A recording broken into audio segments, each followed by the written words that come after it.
सूर्याता चक्षुः सूर्यो अजायत श्रोताद्वायुष प्राणश्च मुखादग्निरजायत इदगुं गविः प्रजननं मे अस्त्रजसवीरगुं सर्वकळगुं सस्तये आत्मसनि प्रजासनि पशुसनि लोकसन्यभयसनि अग्निं प्रजां बहुलां मे करोत्वन्नं पयोरेतो अस्मासु धत्त।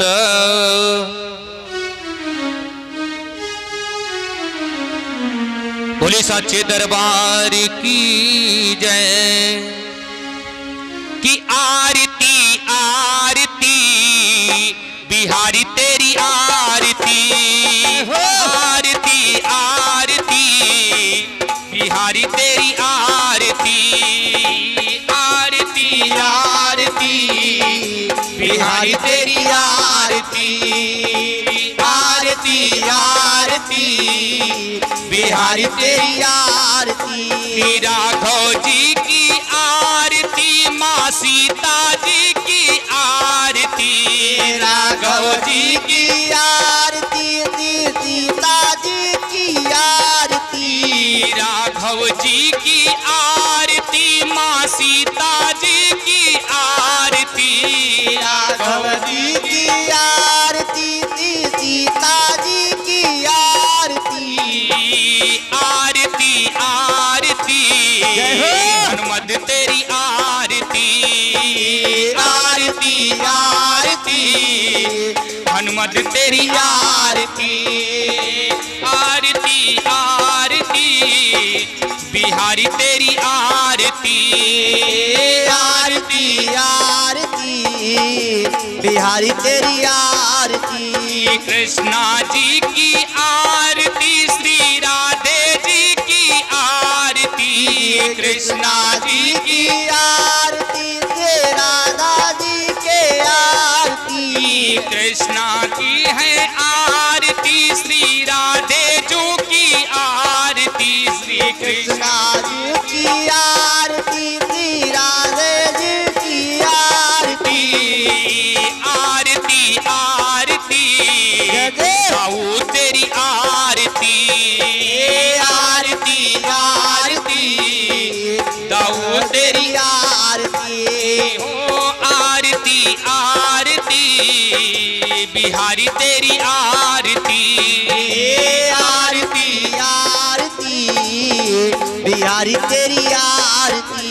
शंकर जी की आरती माँ गौरा की है आरती शंकर जी की आरती श्री गौरा जी की आरती शंकर जी की आरती माँ गौरा की है आरती शंकर जी की आरती श्री गौरा की है आरती आरती आरती गजानन तेरी आरती आरती आरती गजानन तेरी आरती आरती आरती बिहारी तेरी आरती आरती आरती बिहारी तेरी आरती। गंगा जी की आरती माँ जमुना जी की आरती गंगा जी की आरती से जमुना जी की आरती गंगा जी की आरती माँ यमुना जी की आरती गंगा जी की आरती थी यमुना जी की आरती आरती आरती सरयू आरती आरती सरयू माँ तेरी आरती आरती आरती बिहारी तेरी आरती आरती आरती बिहारी तेरी आरती। कर्पूर गौरम करुणावतारम संसार सारम भुजगेन्द्रहारम सदा वसंतम हृदयारविंदे भवं भवानी सहितं नमामि। त्वमेव माता च पिता त्वमेव त्वमेव बन्धु च सखा त्वमेव त्वमेव विद्या द्रविणं त्वमेव त्वमेव सर्वं मम देव देवा त्वमेव सर्वं मम देव देवा त्वमेव सर्वं मम देव देवा त्वमेव सर्वं मम देव देवा ओम यानि कानि च पापानि जन्मान्तर्गतानि च तानि सर्वाणि नश्यन्तु प्रदक्षिणायां पदे पदे शीतले तुम जगन्माता शीतले तुम जगद्पिता शीतले तुम जगद्धात्री शीतलाय नमो नमः। प्रेम से बोलिए वृंदावन बिहारी लाल की जय, बोले राधे रानी सरकार की जय। प्रेम से बोलिए श्रीमद् भागवत कथा महापुराण की जय। प्रेम से बोलिए गोस्वामी तुलसीदास जी महाराज की जय। सभी भक्तगण अपने स्थान बैठ जाएं।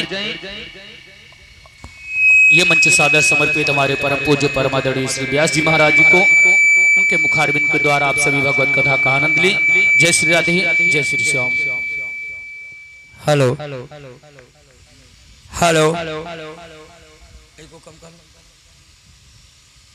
हेलो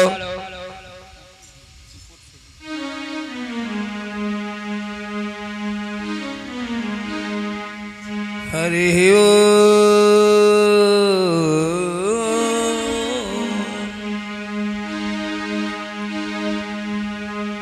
हरि ओम।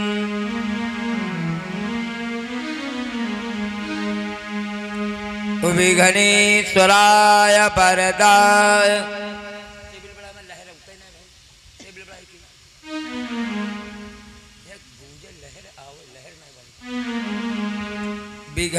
विघ्नेश्वराय वरदाय सुरप्रियाय लंबोदराय सकलाय जगद्धिताय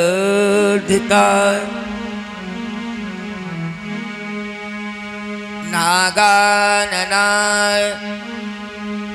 श्रुतियज्ञ विभूषिताय गौरी सुताय गणनाथ नमो नमस्ते।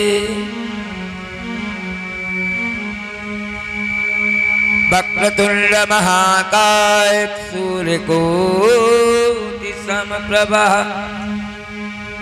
निर्विघ्नं कुरु मे देव सर्वकार्येषु सर्वदा। वसुदेवसुतं देवं कंसचाणूरमर्दनं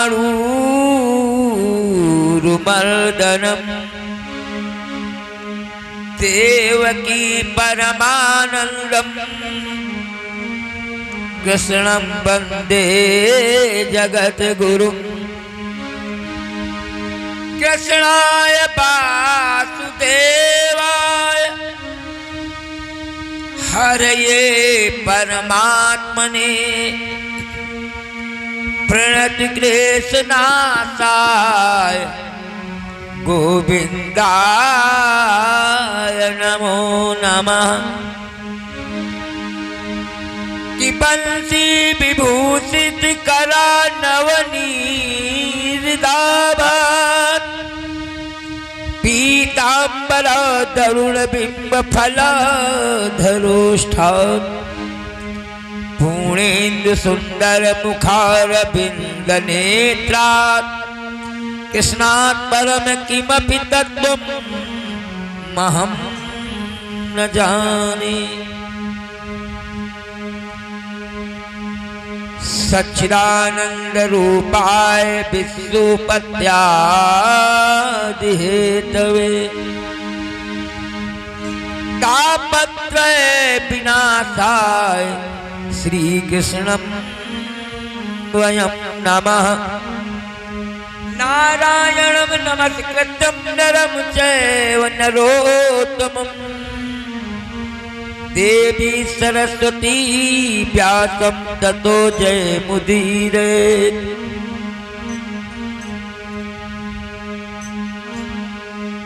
राधापति राधारमण हे ब्रज के रखवार लज्जा मेरी राखियो गिरिवर धारण धार।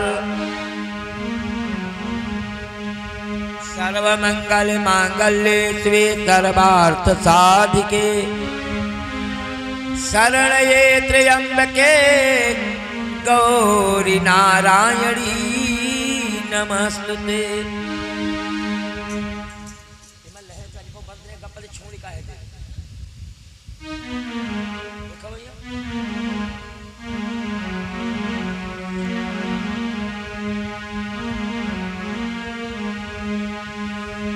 क्षण भंगुर जीवन की कलिका कल प्रात को जाने खिली न खिली।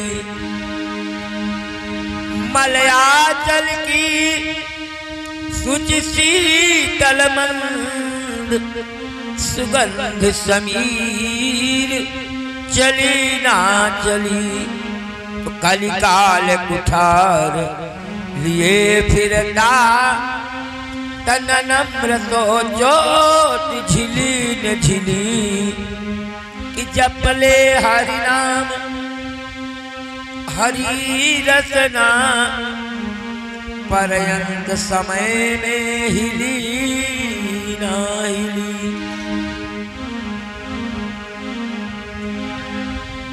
जय जय देवी शारदे प्रसार दे दे में ज्ञान।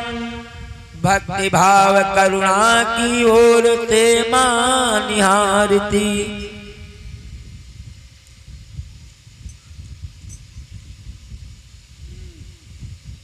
वीणावादिनी विवेक बुद्धि दे विचार चारु। पवन ये यशस्वनी से दिव्य उद्गार दे। सुंदर सरोज मंज हंस वाहिनी हो दिव्य। बीड़ा से प्रकाश रस राग को समार दे। झूम झाम भारत में काव्य माधुरी से मंजू। ऐसे स्वर तार मातु कंठ में उतार दे। बोले सरस्वती मैया की जय हो। बोले शंकर भगवान की जय हो। बोले राम कृष्ण भगवान की जय हो। सबसे पहले दो बार प्रभु का पावन नाम ले, फिर आगे कथा कहने का सब प्रयास करें।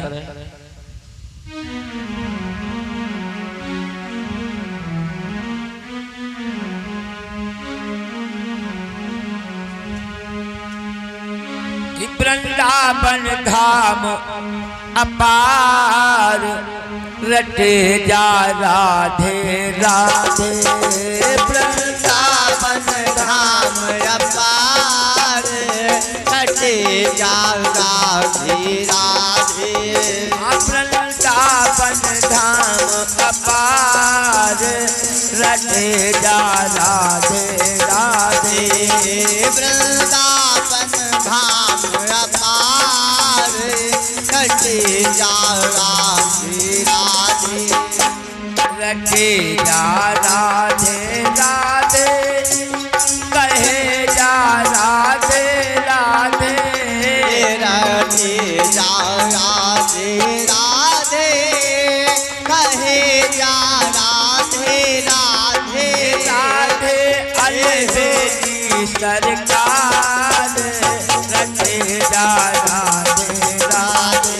राधे अलबेली सरकार रटे जा राधे राधे। राधे अलबेली सरकार रटे जा राधे राधे।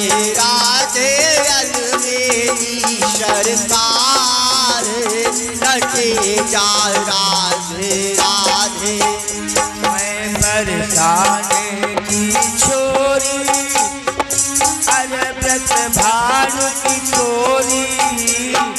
बरसान की छोरी और ब्रह्मान की छोरी।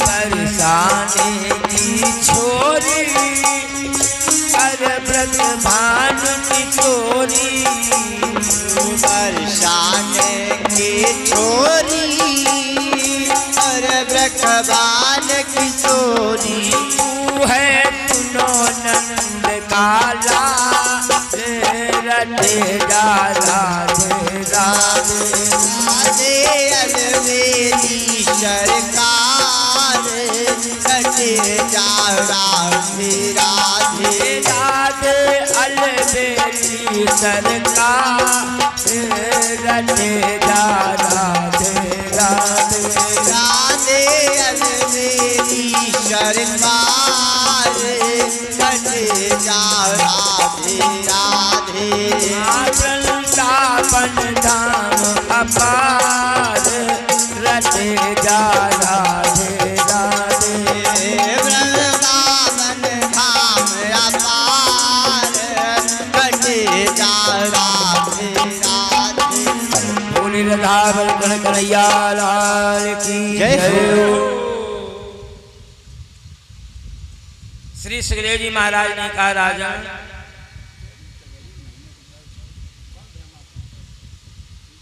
आज आपको भगवान की कथा श्रवण करते करते 7वां दिन है। कल शाम को आप लोगों ने कथा श्रवण किया जिसमें भगवान कृष्ण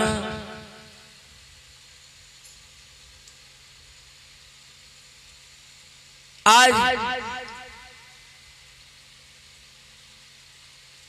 अपनी प्रिया रुक्मिणी को ब्याह करके द्वारिका में आनंद पूर्वक विराजमान है।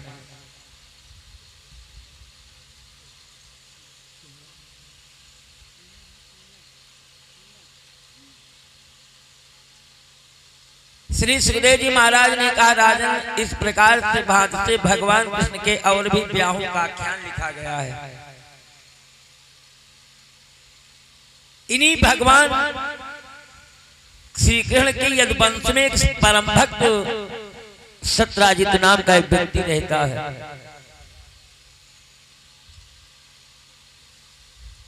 आज वो सत्राजित सूर्य देवता की तपस्या करके एक सुंदर मणि को प्राप्त किया है। आज वो मणि तेज और फल देने में सिद्ध के समान सुहाती है। सत्राजित उसे अर्घ देकर के सदैव पूजता है। सभी यदुवंशी उस मणि की पूजा करते हैं, लेकिन ये सत्राजित भेद किसी दूसरे से नहीं बताता है। जिस मणि से सोना निकलता है और इसी मणि से सत्राजित की जीविका चलती है और परिवार उसी से पालता है। एक दिन सत्राजित ने अपने मन में विचार किया कि किसी वस्तु को रखने से क्या फायदा जब तक कोई दूसरा न जाने ले। अपना ही हित हो सकता है, अपना उद्यम, अपना लेखा। जंगल में अगर मोर नाचा तो फिर बतलाओ उसको किसने देखा। इसलिए आज मैं अपनी तपस्या का फल उन तप वालों को दिखलाऊंगा। कौस्तुभ मणिधारी के सबको इस मणि का जाकर के मैं मान बताऊंगा। आज सोच करके सत्राजित मणि को बांध करके भगवान कृष्ण के द्वारिका में दरबार में पहुंचा। जिस मणि की प्रतिभा को देख करके सभी यदुवंशी उठ करके द्वार खड़े हो जाते हैं। सभी जब दरबारी खड़े हो गए तो प्रभु से पूछने लगे महाराज, अरे भगवान इधर तो देखो, ये कैसी प्रतिभा दिखलाती है जिसके आगे आज सूर्य की रोशनी फीकी पड़ती जाती है। अरे प्रभु, ये तीनों लोगों की कोई प्रतिभा जो साकार शरण में आई है, ये आदि पुरुष से मिलने के लिए खुद आदि शक्ति आई हुई है। या कि फणफण के ऊपर मड़ियों को रखकर से छटा दर्शाते हैं, या यदुवंशी रवि से मिलने के लिए यहाँ पर ये रवि देव आ चुके हैं। आज प्रभु मंद मंद मुस्कुराते उस मणि को एक जुगनू के समान बना दिया। अब बातों ही बातों में मंद मंद मुस्कुराते हुए कहने लगे सरदारों ये केवल मणि का प्रकाश है। देखो सत्राजित सूर्य देवता से मणि को प्राप्त करके अपने दरबार में आया है। इस सूर्य मणि के कारण सूर्य की प्रतिभा जो फीकी पड़ती जाती है। अब जब सभी ने जाना कि सत्राजित मणि को बांध करके आया है, एकदम टकटकी लगा करके देखने लगे, आपस में खुल खुल करके बातें करने लगे। प्रभु देखो ये वस्तु जो है सत्राजित को शोभा नहीं देती। रैयत राजा के आगे ये प्रजा को केवल प्रभुता की ताना दे रही है। सब बोल उठे वास्तव में ये मणि जो है कृष्ण के लायक है। इस सत्राजित के पास मणि ठीक नहीं है। ऐ प्रभु इस मणि को तुम प्राप्त क्यों नहीं करते हो? जब भगवान ने जाना कि सभी लोग मणि को लेना चाहते हैं तो कृष्ण जी ने कहा वीरों देखो संसार में किसी को अभिमान नहीं करना चाहिए। अगर कोई प्राणी अपने वैभव के अनुसार किसी वस्तु को पाया उस पर कब्जा करना हम लोगों का दावा नहीं है।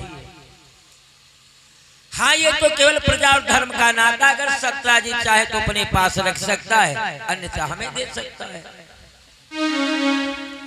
संसार में किसी को सताना नहीं चाहिए और किसी को अभिमान नहीं करना चाहिए।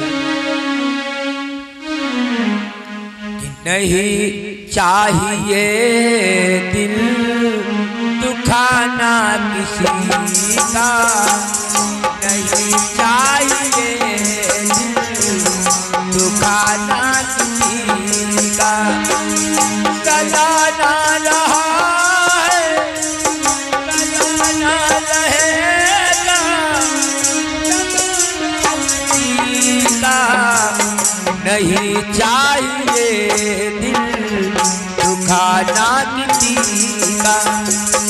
नहीं चाहिए दिल दुखाना किसी का, नहीं चाहिए दिल दुखाना किसी का।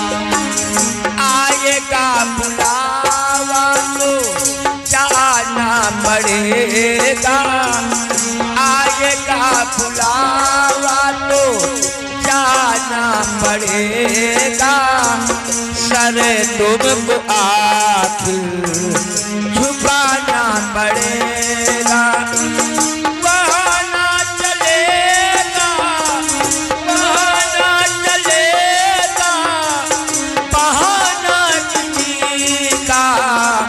नहीं चाहिए दिल दुखाना किसी का, नहीं चाहिए दिल दुखाना किसी का। नहीं चाहिए दिल दुखाना किसी का। चाहिए दिल दुखाना किसी का।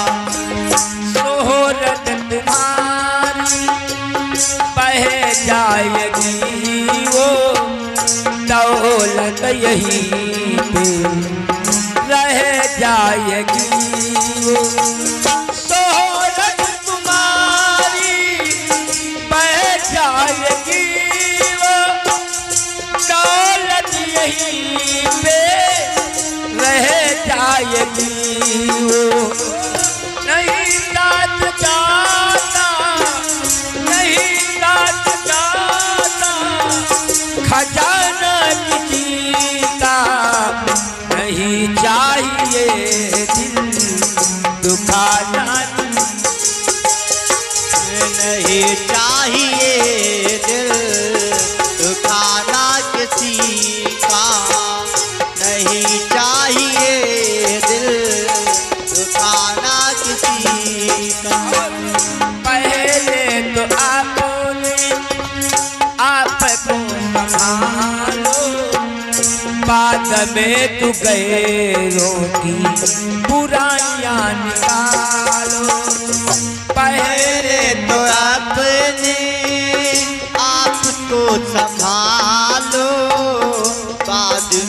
तू गैरों की बुराइयां निकाल। बुरा है बुरा जग में, बुरा है बुरा जग में, बताना किसी का नहीं चाहिए दिल दुखाना। नहीं चाहिए दिल दुखाना किसी का। नहीं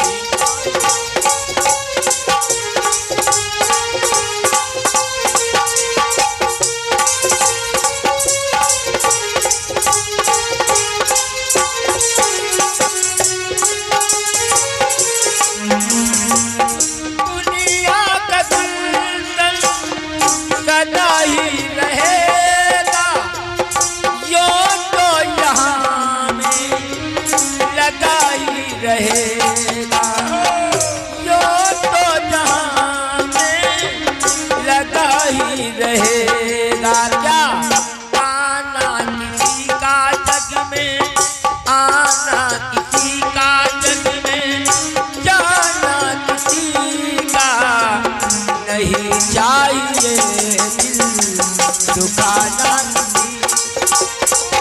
नहीं चाहिए दिल दुखाना किसी का। नहीं चाहिए दिल दुखाना किसी का।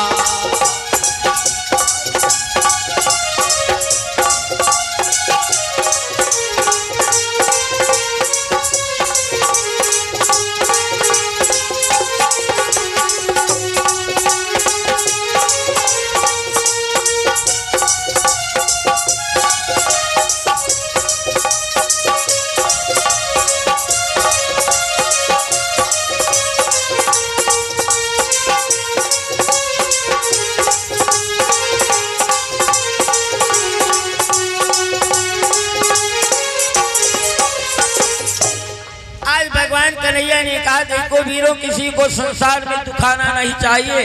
अगर कोई प्राणी अपने वैभव के अनुसार किसी वस्तु को पाया है, उस पर कब्जा करना हम लोगों का दावा नहीं है। आज बात सदैव गोलमोल रही। सत्राजित समय के फेर को समझ करके मणि को लेकर के अपने घर में वापस चला आया।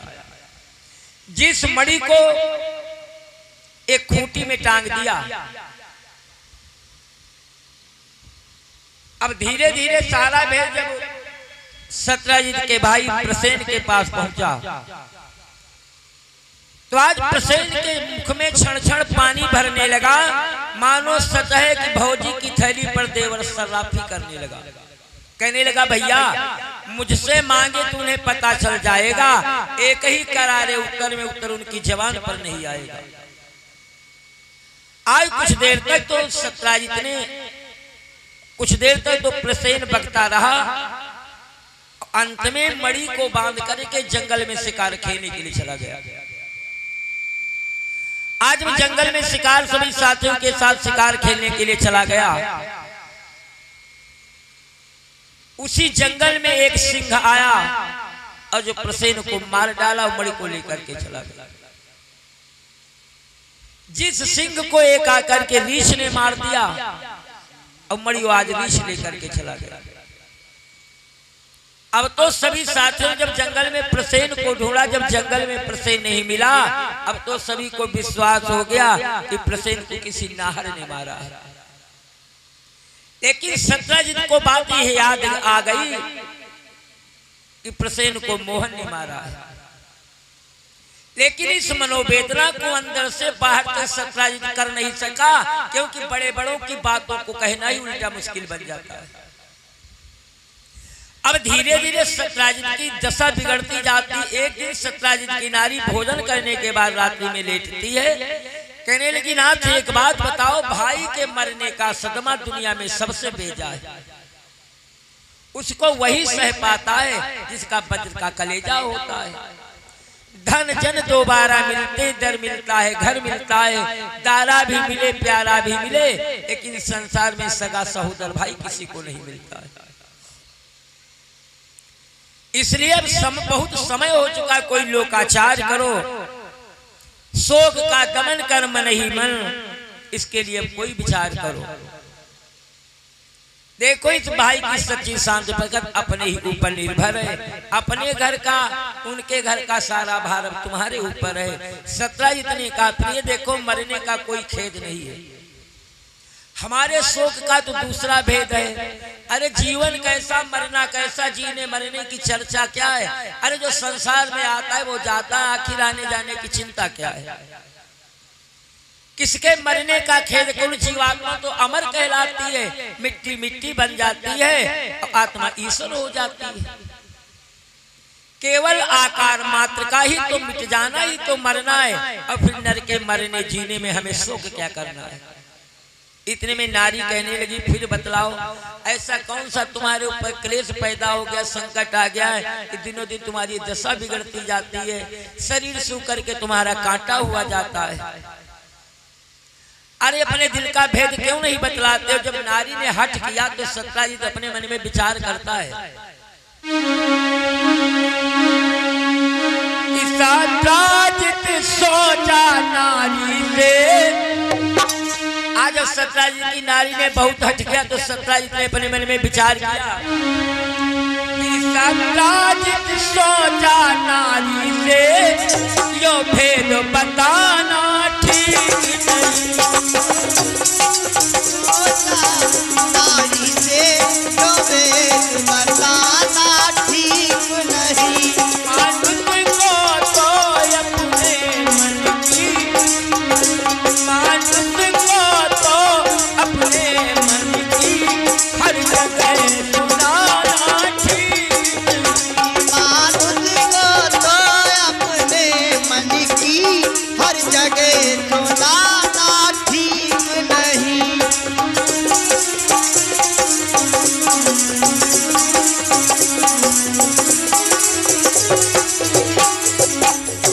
आज सतराजित ने अपने मन में विचार किया कि ये भेद नारी से बताना ठीक नहीं है। क्यों? नारी कितनी भी विदुषी हो उसके ऊपर लांछन आ जाता है।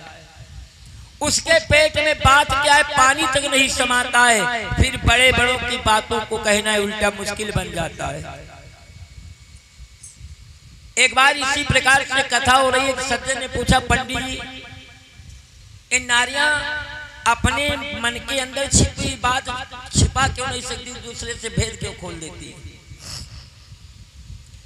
तो कवियों ने लिखा कि नारियों को पूर्व जन्म से श्राप है। कब?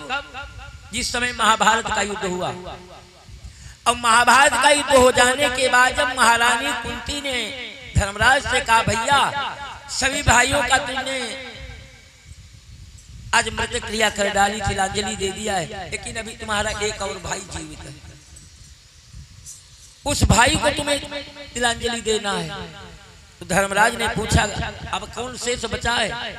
तो कहा तुम्हारा भाई कर्ण। तो आज धर्मराज ने कहा, मां अगर ऐसी बात पहले मुझे बता दी होती तो मेरे भाई कर्ण का वध न हुआ होगा। इतने दिनों तो ये सारी बात छिपाए रही कि तुम्हारा भाई जो कर्ण है ये भाई। जाओ आज मैं तुम्हें श्राप देता हूं कि आज से कोई नारी अपने दिल के अंदर कोई छिपा करके बात रख नहीं सकती। आज धर्मराज ने श्राप दिया कि अपने मन के अंदर की बात नारी दूसरे से अवश्य बताएगी। आज सतराजित ने सोचा कि यह बात नारी से बताना ठीक नहीं है। अब बड़े बड़ों की बातों को कहना उल्टा मुश्किल बन जाता है। इतने में नारी नाराज होकर के कहने लगी, तो नारी को सारे ग्रंथकार अर्धांगिनी व्यर्थ ही बतलाते हैं। जब अर्ध अंग अर्धांगिनी के सारे अधिकार छुटाते हैं। हमने माना कि हम में से कितनी गंभीर और गुणवान नहीं है, लेकिन अरे प्रीतम इतना जान रखो कि सभी अंगुलियां एक समान नहीं है।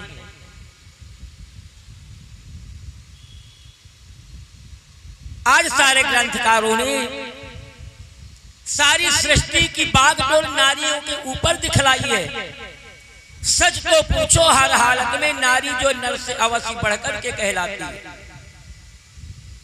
जब हम दोनों इस गृहस्थी के पौधों को दोनों मिलकर के सिंचित रखते हैं तो पता नहीं असली अधिकारों से आज नर हमको वंचित क्यों रखते हैं। हमने माना कि हम में से कितनी गंभीर और गुणवान नहीं है, लेकिन प्रीतम इतना याद रखो सभी अंगुलियां भी तो एक समान नहीं है। क्या आज तक मैंने तुम्हारी बात किसी दूसरे से बताई है? जब नारी ने बहुत हट गया तो सत्यराजित ने कहा देखो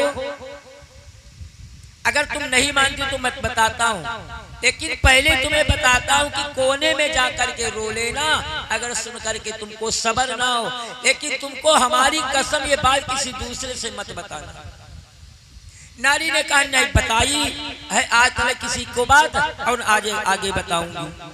सत्यराजित ने कहा नहीं पहले ही बताए देता हूँ कि बात कहीं जाहिर न हो जाए, भाई चला गया मणि भी चली गई, अब कहीं हमारे भी प्राण ना खो जाए। तो नारी ने विश्वास दिया कि मैं बात किसी दूसरे से नहीं बताऊंगा। तो सत्यराजित ने कहा देखो जिसमें जो ज्यादा बढ़ता उसको उसी में वो मारा जाता है। मेरी मणि के ऊपर यदुवंशी सभी ईर्ष्या में नियत रखते थे, औरों को क्या बतलाऊं, मोहन भी मणि को लेना चाहते थे, मुझसे मांगी मैंने नहीं दिया, उसका बदला दिया गया। मेरे विचार में मणि के लिए मेरे भाई का वध किया गया। अब तो सत्यराजित की नारी रात्रि में हाँ में हाँ भरते भरते तारों को गिनते गिनते सवेरा हो गया कि आज सत्यराजित के मन की बात को जान करके सत्यराजित की नारी के पेटे में बात एक गांठी के समान बन गई। आज जब बात गांठी के समान बन गई तो सवेरे कलशे को लेकर के कुएं के पास पहुंची, घड़े को कुएं में डाल देती है।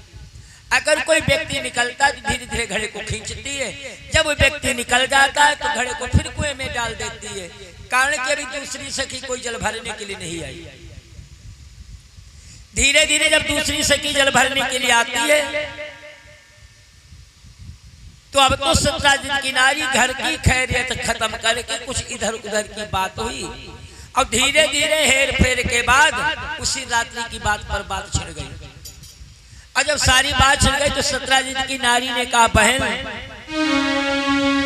कि जी जी जी जी इस यद कुल में ईर्ष्या यरटाह बढ़ चली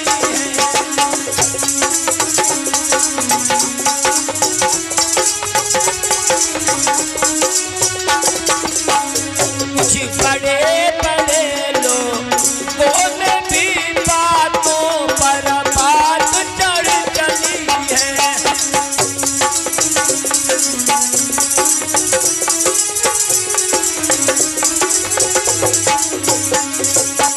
कहने लगी बहन अब मत तो मालूम पड़ रहा है यदुवंशियों में ईर्ष्या और डाह पैदा हो चुकी है।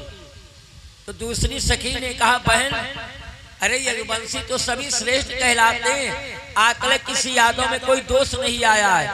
अगर कोई जलता हो तो जला करे, हम तो इतना कहते हैं भगवान मेरे कृष्ण का भला करे। अरे तुम क्या कहती है कृष्ण के ऊपर, तुम यदुवंशियों के ऊपर कोई दोष ही नहीं आया। और इतने में सत्यराजित की नारी नाराज होकर के कहने लगी तुम्हें पहचान कहाँ है, जब तुम्हारे ऊपर समय आएगा तब तुमको ज्ञान हो जाएगा ना। तुम कहती है यदुवंशी श्रेष्ठ है, मान लो द्वारिका नायक है, सुख शांति शेष विस्तारा है, तो हमारे पति के भाई को बतलाओ किसने मारा है।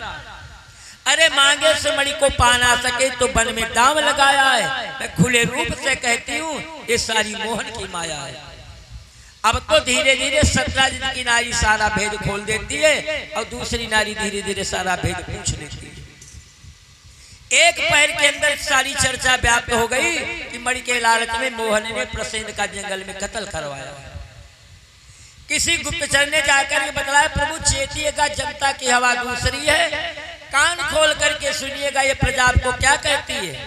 अरे महाराज तमाम लोगों में शोहरत है, मणि के लालच में प्रसेन का मोहन ने जंगल में कत्ल करवाया है। जो समाचार था तो मैंने बतला दिया है, अब आगे उद्योग और यमुना सब तुम्हारी माया है। अब तो दरबार में तो सन्नाटा छा गया।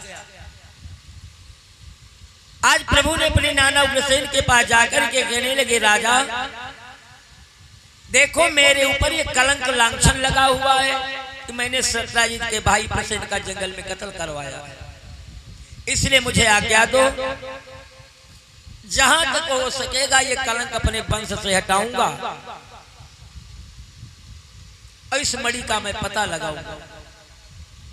इतना कहकर के प्रभु अपने सभी साथियों को साथ में लिया और मणि का पता लगाने के लिए चल देते। चलते चलते एक जंगल में जाकर के पहुंचे जहां पर कुछ रुधिर पड़ा मिला। कुछ और चीजों पर नजर पड़ी तो कुछ और मनुष्यों के चिन्ह मिले, कुछ सिंह के पंजे दिखलाई देते। अब तो प्रभु को विश्वास हो गया कि प्रसेन को किसी नाहर ने मारा है। सभी साथियों ने कहा प्रभु लौट चलो, हम लोगों का भ्रम मिट गया है। तो आज मोहन ने कहा भैया आगे बढ़ो, या तो मणि मिलेगी या मणि वाला मिल जाएगा। आज उसका पता लगाकर जब प्रभु आगे बढ़े तो क्या देखा, एक बड़ी सुंदर गुफा दिखलाई देती है। तो भगवान ने कहा वीरों मालूम पड़ता है मणि वाला इसी गुफा के अंदर होगा। सभी साथियों ने कहा प्रभु हमें तो पता नहीं है, रास्ता भी नहीं मालूम, हम इस गुफा के अंदर कैसे जाएंगे। तो भगवान ने कहा ठीक मैं जा रहा हूं, अब तुम लोग इसी जगह 15 दिन तक रहना। अगर मैं 15 दिन तक वापस न आऊं तो हमारे नाना उग्रसेन और सतराजी से जाकर के सारा हाल बता दे। इतना कहकर प्रभु गुफा के अंदर पहुंचे तो क्या देखा, उस गुफा के अंदर एक मणि का बहुत बड़ा प्रकाश फैल रहा है कि अंदर था एक विशाल भवन जिसमें थी ललना पड़ी हुई।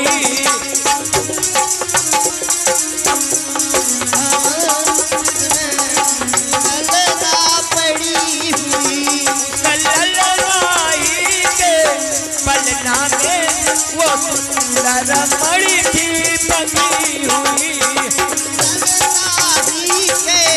पलना में वो सुंदर मणि थी पड़ी हुई। ललनाई के पलना में वो सुंदर मणि थी बंधी हुई। लाही के पलना में वो सुंदर मणि थी पड़ी हुई। आज जब प्रभु गुफा के अंदर पहुंचे देखा गुफा के अंदर बहुत बड़ा मकान है, जिस मकान के अंदर एक कन्या लेटी हुई है, जिस कन्या की पलंग की पाटी में मणि बंधी हुई है। और आज कन्या उसी मणि को देख देख करके खेल रही है। मोहन के जाते कन्या एकदम रोने लगी। कन्या का रुदन सुन करके कन्या की माँ भी रोने लगी। और इतने में जामुन तो भगवान कृष्ण कन्हैया से घमासान युद्ध होने लगा। आज जब घमासान युद्ध होने लगा कि मन मोहन की मधुरी तिहती हार न पे उत ही सहकारी कि चहु और चितौन अब चपेट लपेट अब इतय रुच चालन सो चटकारी। न तो हारत है न बिडारत है, भलु भालू के भाव में भूले बिहारी। और जन गोविंद की उपमा कहियो वह साचहुरी चवई साचे मदारी। आज इस समय जामन तो भगवान से पेश न पा सके। अब तो जान गए कि अब द्वापर का काल आ गया है। आज भगवान के चरणों पर गिर कर के प्रार्थना करने लगे नाथ अब तो मेरे ऊपर कृपा कर दो। क्या कि आंखों की आंख खोली प्रणपाल तुम्हें देखा, आंखों की आंख खोली प्रणपाल तुम्हें देखा, आंखों की आंख खोली प्रणपाल तुम्हें देखा, आंखों की आंख खोली प्रणपाल तुम्हें देखा, आंखों की आंख खोली प्रणपाल तुम्हें देखा। असुरार्य तुम्हें देखा रिपुताल तुम्हें देखा, असुरार तुम्हें देखा रिपुताल तुम्हें देखा। आंखों की आंख खोली प्रणपाल तुम्हें देखा, आंखों की आंख खोली प्रणपाल तुम्हें देखा। जिसमें अहम समाया उसने न तुम्हें देखा, जिसमें अहम समाया उसने न तुमको देखा। राजा वो पर्दा घनश्याम तुम्हें देखा, राजा वो पर्दा घनश्याम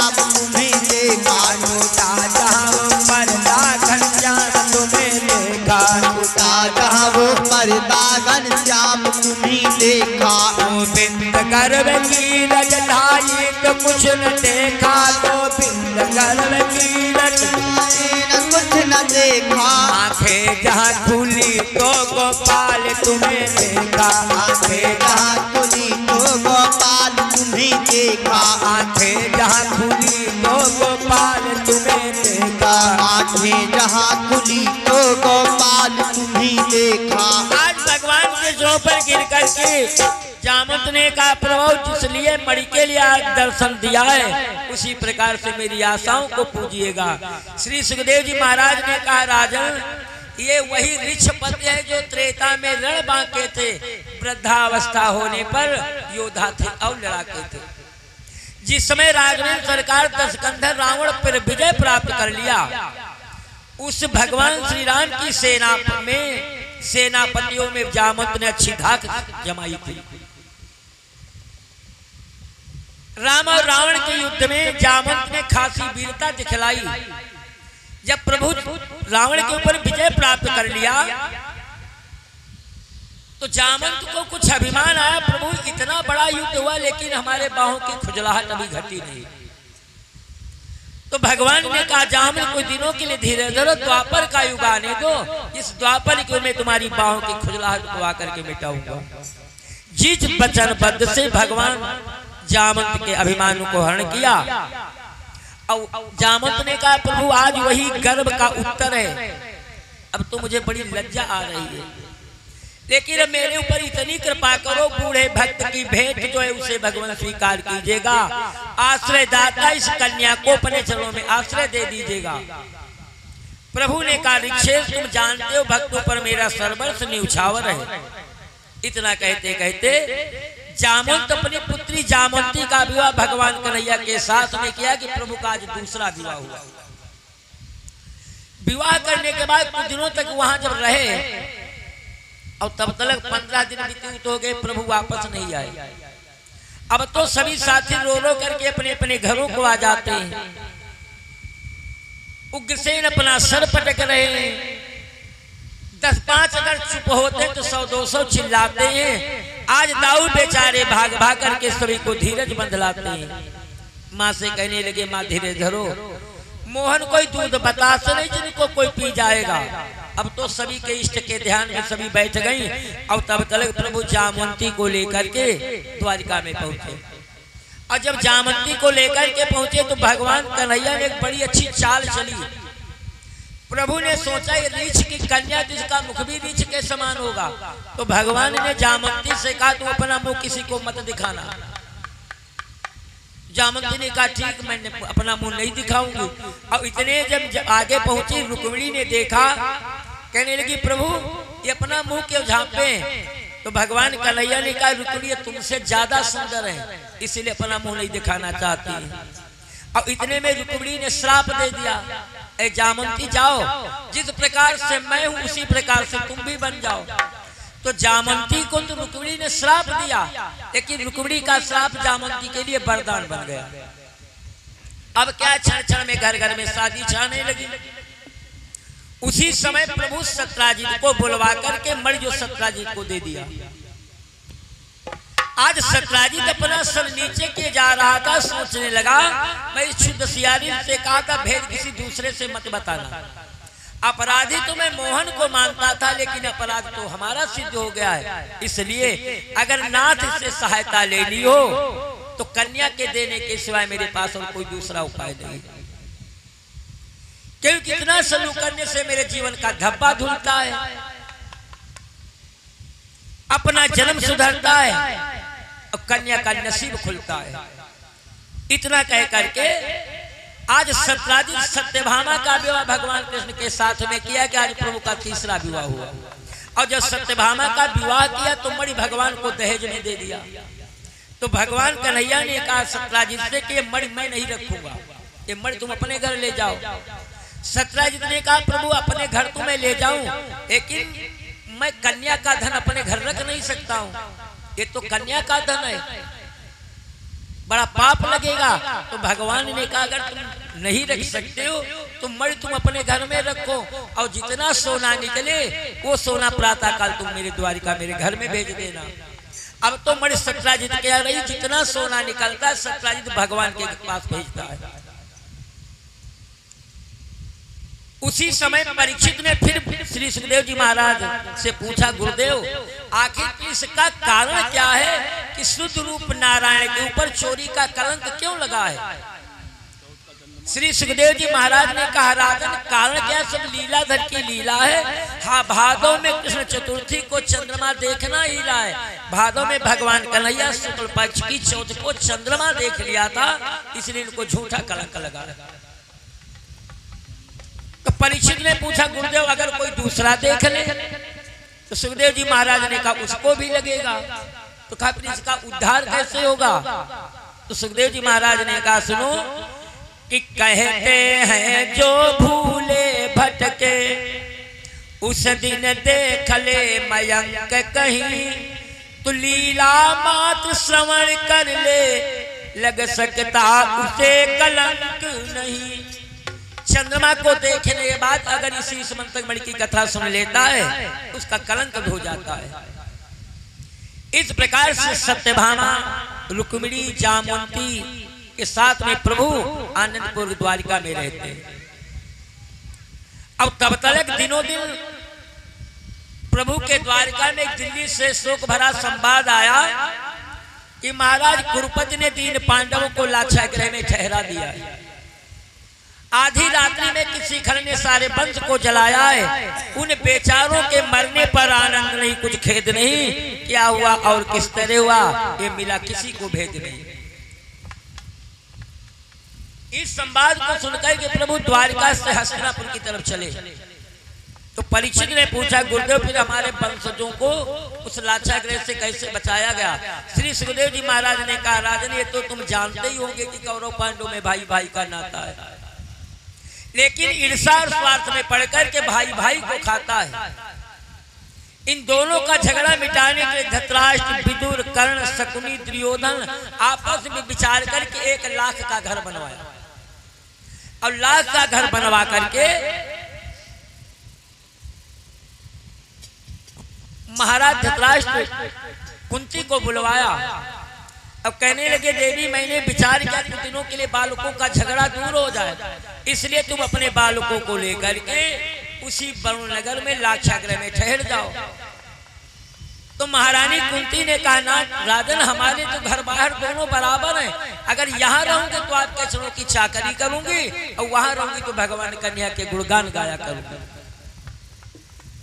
इतना कहकर के महारानी कुंती अपने 5 बालकों को लेकर उसी लाक्षागृह में ठहर गए। एक दिन की बात है कि आ पहुंची संयोग बस किए भिखारी नारी, वो भी कुंती से कहीं की थी विशेष दुखियारी। एक दिन उसी लाक्षागृह के दरवाजे पर एक भिखारी नारी अपने 5 बालकों को लेकर के आ गई।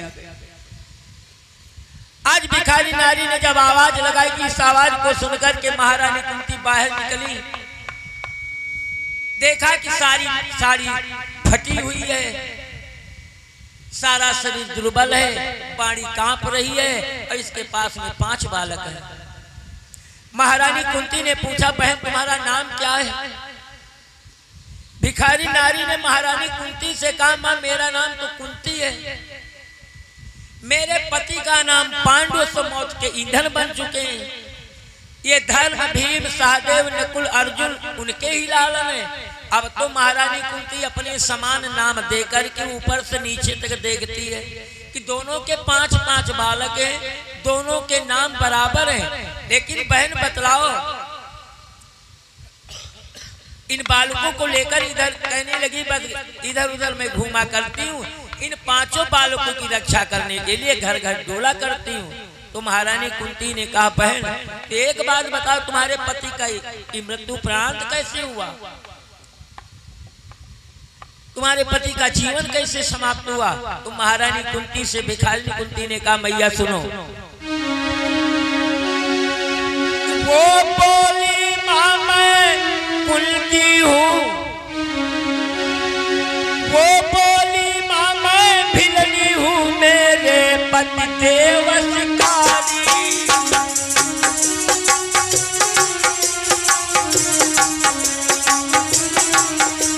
भैया मैं जात की भिलनी हूँ,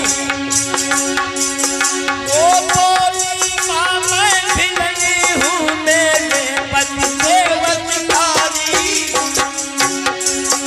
ओ प्राण पराये देने को दे जन्मती थी अधिकारी।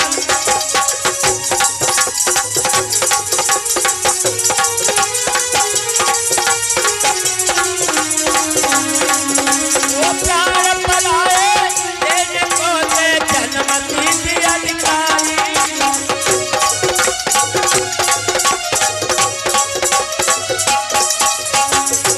ऐ मैया मैं जात की भिलनी हूँ, मेरे पति शिकार खेलने के लिए जाया करते थे। कहा फिर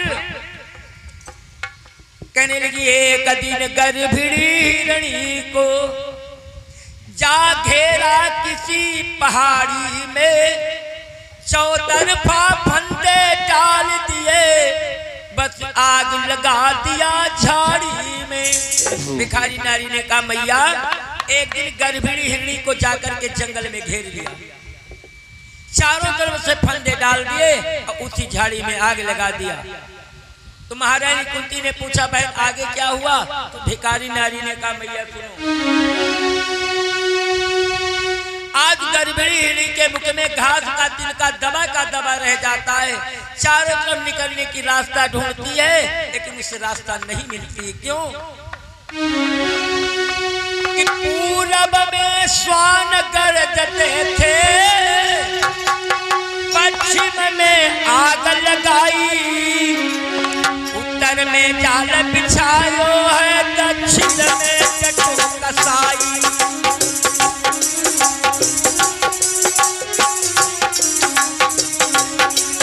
दक्षिण में चटो कसाई, दक्षिण में चटो कसाई, उत्तर में जाल बिछायो है, दक्षिण में चटो कसाई।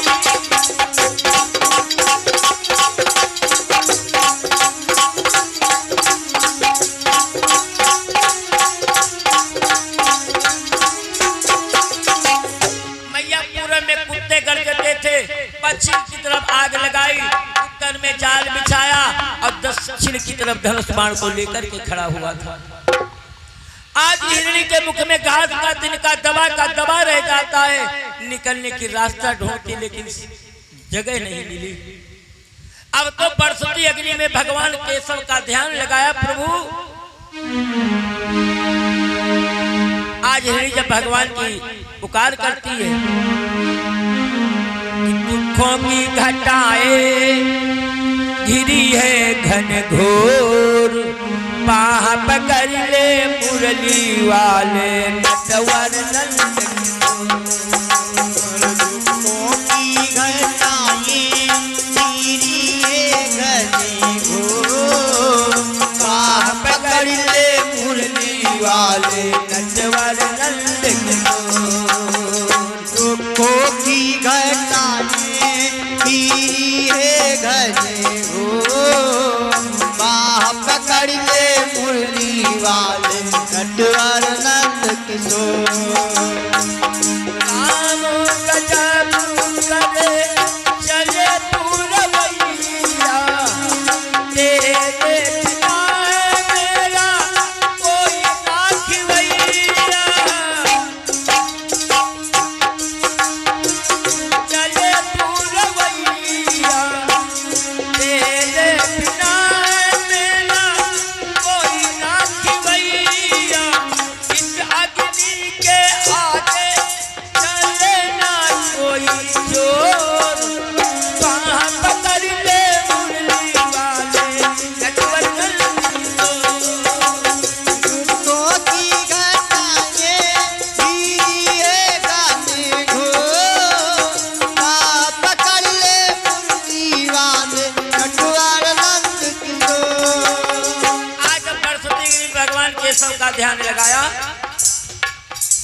परमात्मा की सच्ची आव ने ऐसी महिमा दिखला डाली, बड़ी जोरों से पानी बरसने लगा और पानी आकर के अग्नि को बुझा डाली। काफिर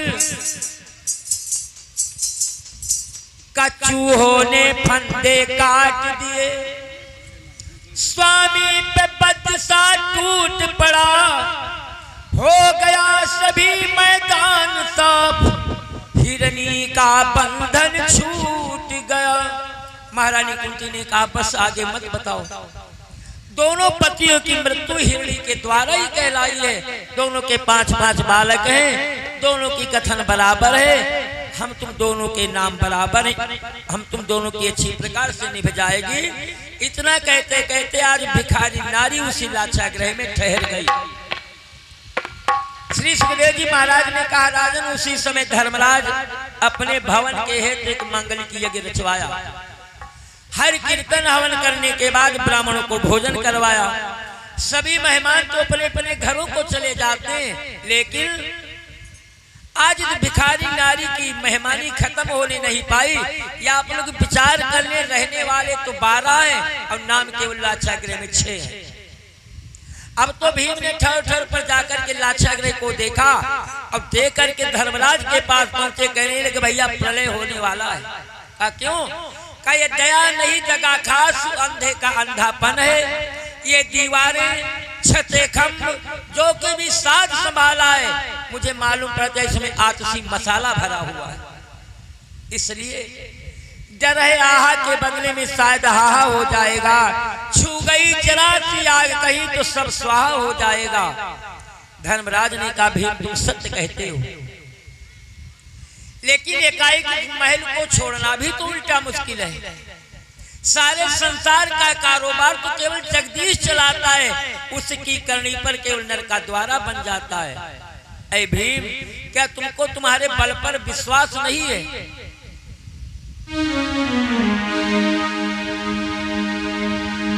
क्यों? कि भेद दे सात आकाशों तक, ये दम है उस धनधारी में, अब फोड़ दे सात पातालों तक, ये बल है गदा तुम्हारी में।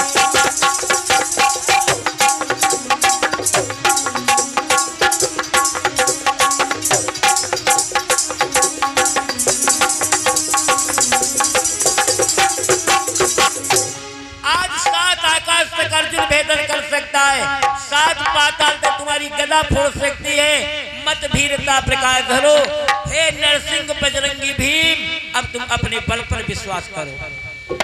इस प्रकार से धर्मराज भीम को समझाते हैं। अब तब तक दुर्योधन अपने मित्र पुरोचन को बुलवाया, कहने लगा मित्र जाओ, टेवड़ा खाता हो चुका, सभी रोकड़ संभालना बाकी है, सारा ईंधन एकत्र कर लिया, बस आग लगानी बाकी है। पुरोचन ने कहा महाराज जी तो कहता जाते जाते उन लोगों की धज्जियां उड़ा डालूं, मित्र वर्ग को जोड़ जोड़ 2-2 बोटियां खिला डालूं, लेकिन खैर कोई बात नहीं, चलने के लिए लाश नहीं तो चलने के लिए खाक ही सही। निश्चिंत आप घर में बैठो, धोखा जिनहार नहीं होगा, प्रातः सुबह अमावस के पांडवों का परिवार नहीं होगा। इतना कहकर के पुरोचन शाम के समय धर्मराज के पास पहुंचा और जाकर के प्रणाम किया। धर्मराज ने कहा आओ प्रिय भैया बोलो कैसे आए हो? क्या उस कौरवेन दुर्योधन का कोई संदेशा लेकर के आए हो? देखो भाई बिना वजह दुर्योधन बातें बढ़ाते हैं, पता नहीं किस बिरते पर हम लोगों को दुश्मन ठहराते हैं। अरे भैया नियम तो यही है कि पिता के मर जाने के बाद में बेटा ही वो राज बनाया जाता है, एवं बालिग हो जाने पर अपने हक को पा जाता है। लेकिन इतना हमको हक के ऊपर कोई सवाल भी तो नहीं आया। मैं तो केवल यही कहता हूँ कि घर में रख कर एक मत, अब किए रहे अधिकार, उन्हें भली हो राज्य पद तो हमें भली बेगार। मैं तो सोचता हूँ घर में एक मत रखा जाए, उन्हें राज मिल जाए, हमें बेगार ही सही। लेकिन भैया अगर चलती गाड़ी में रोड़ा अटकाया जाएगा तो अपना भी कांटे के द्वारा कांटा खटकाया जाएगा। पुरोचन ने कहा महाराज ये तो मर्जी भगवान की है। अरे मैं उस नीच दुर्योधन को बहुत समझाता हूँ लेकिन उसकी नशीली आंखों में होश ही नहीं आता है कि रखना मेरी बात ये अब याद सदा सरकार, अब खाई खो दे और को तो उसे कूप तैयार। इतना कहते कहते पुरोचन शाम के समय बड़ू नगर में लेट जाता है। जब देखा कि 12 प्राणी घोर निद्रा में सोने लगे तो कहीं कहीं पे लेख आता है कि अमावस्या के एक दिन पहले उस लाक्षागृह में भीम ने आग लगाई। अब कहीं कहीं पे लेख आता है कि उस लाक्षागृह में पुरोचन ने ही आग लगाई।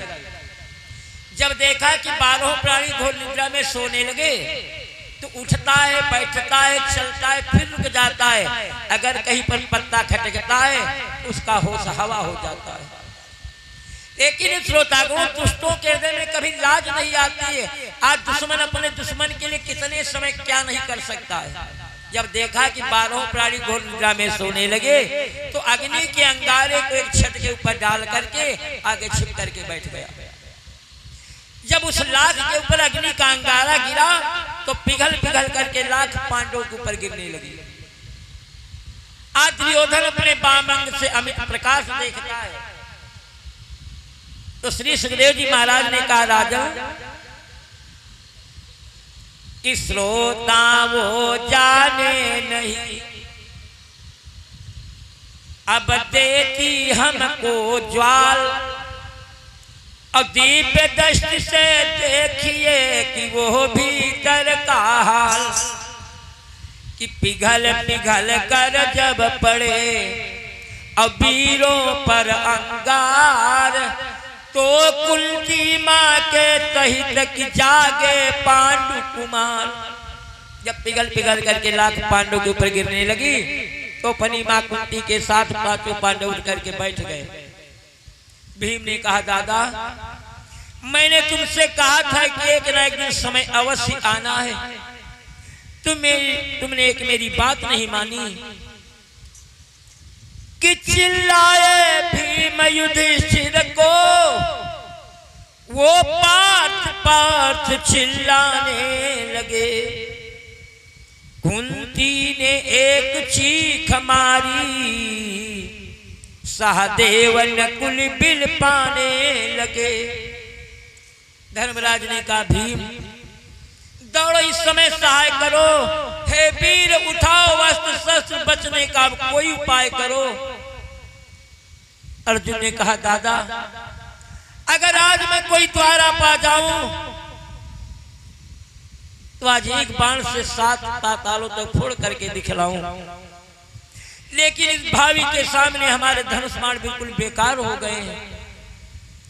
कि धर्म ने कहा वो भीम उठो दौड़ो इस समय सहाय करो, हे वीर उठाओ अस्त्र शस्त्र बचने का कोई उपाय करो।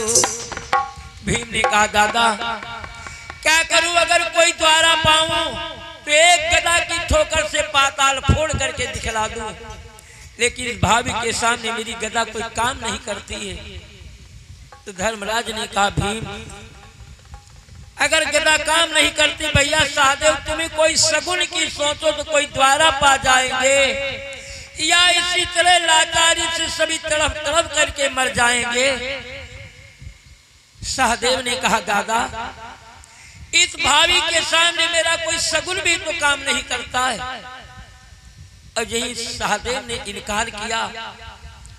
आज कुंती बिलक करके रोने लगी धर्मराज तुम सभी लोग जल जाओ, लेकिन इस माद्री की धरोहर को मत जलने देना। आज मुझे सौंप करके चली गई थी कि बेटा आओ अब गले मिलो, मिलना है अंतिम जीवन का, माया ममता को छोड़ छोड़ लो नाम देवकी नंदन का।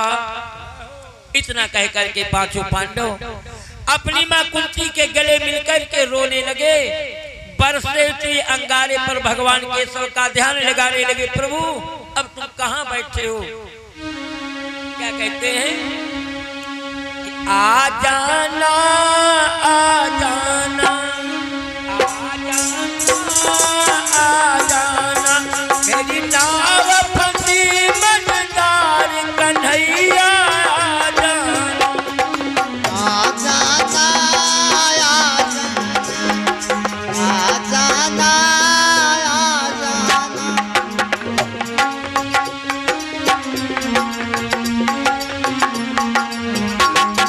आ जाना आ जाना आ जाना आ जाना, मेरी नाव फंसी मझधार कन्हैया आ जाना। आ जाना आ जाना आ जाना आ जाना, मेरी नाव फंसी मझधार कन्हैया आ जाना। कैसे करूं तेरी पूजा तेरी पूजा तेरी पूजा, कैसे करूं तेरी पूजा भैया कुछ बातन मेरे। दर्द तो हूँ मैं मारा, आया हूँ बात तेरे। जब भाग पुकारे द्वार, जब भाग पुकारे द्वार, कन्हैया आ जाना आ जाना। आ जाना आ जाना आ जाना, मेरी नाव फंसी मझधार कन्हैया आ जाना जाना आ जाना आ जाना। भक्तों ने तुम्हें पुकारा, भैया तुम आए न आए। भक्तों के साथी मोहन, तुमने तो जान लड़ाए। आज्ञान कहो दीदार, हो आज्ञान कहो दीदार, कन्हैया आ जाना। आ जाना आ जाना आ जाना आ जाना, मेरी नाव फंसी मझधार कन्हैया आ जाना। आ जाना आ जाना आ जाना पास तेरे प्रभु आऊं, भैया तुम हमें न भुलाना। तेरे सिवाय अब मोहन कोई है नहीं ठिकाना। तेरे सिवाय अब मोहन कोई है नहीं ठिकाना। यस के की यही पुकार, यस के की यही पुकार, कन्हैया आ जाना आ जाना। आ जाना आ जाना आ जाना, मेरी नाव फंसी मझधार कन्हैया आ जाना। आ जाना आ जाना आ जाना आ जाना, मेरी आज परपरी अग्नि में भगवान के सब का यही ध्यान लगाया कि तभी कहा सहदेव ने गदा धारो बजरंग। अरे दादा मेरा सगुन काम कर रहा है कि तभी कहा सहदेव ने कि गदा धारो बजरंग, इसी खंभ के पास में है सीधी एक सुरंग। दादा मेरा सगुन कह रहा है किसी खंबे के नीचे एक सुरंग दिखलाई देती है। तो वीर ब्रकोदर ने जभी कि मारी गदा घुमाए, और वही यादव राय ने की धर्म की सहाय।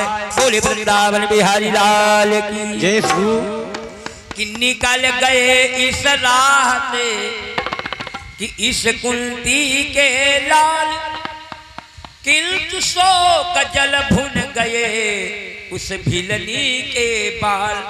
पांचों पांडव निकल जाते अपनी मां कुंती के साथ, लेकिन आज भिखारी नारी और उसके पांचों बालक उसी लाचा गृह के अंदर जल गए कि आया न ख्याल किसी को भी अपने मेहमान जगाने का।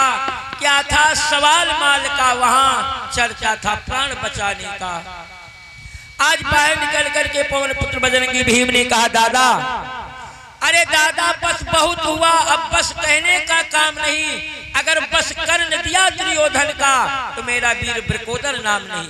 दादा अरे आज बतलाओ कौरव नगरी उखाड़ डालूं, इस अंधे और अंधे बेटे को झड़पट्टे में पछाड़ डालूं, या आज बीन बीन कर इन सबको बढ़ती ज्वाला में बहा दूं मैं, इन 6 प्राणों के बदले में 100 का बलिदान चढ़ा दूं मैं। आज भीम के क्रोध को देख करके धर्मराज ने कहा, भीम गंभीरों का काम घबराना नहीं होता है। इस जल्दबाज में तुम्ही को सारा संसार दोषी बनाएगा। अब अगर तुम दुर्योधन को मारने के लिए कहते हो तो जाओ, आज मैं तुम्हें वरदान देता हूं। ऐसा दिन तो आना ही है, लेकिन मौके से आएगा। देखना तुम्हारे हाथों ही दुर्योधन मारा जाएगा।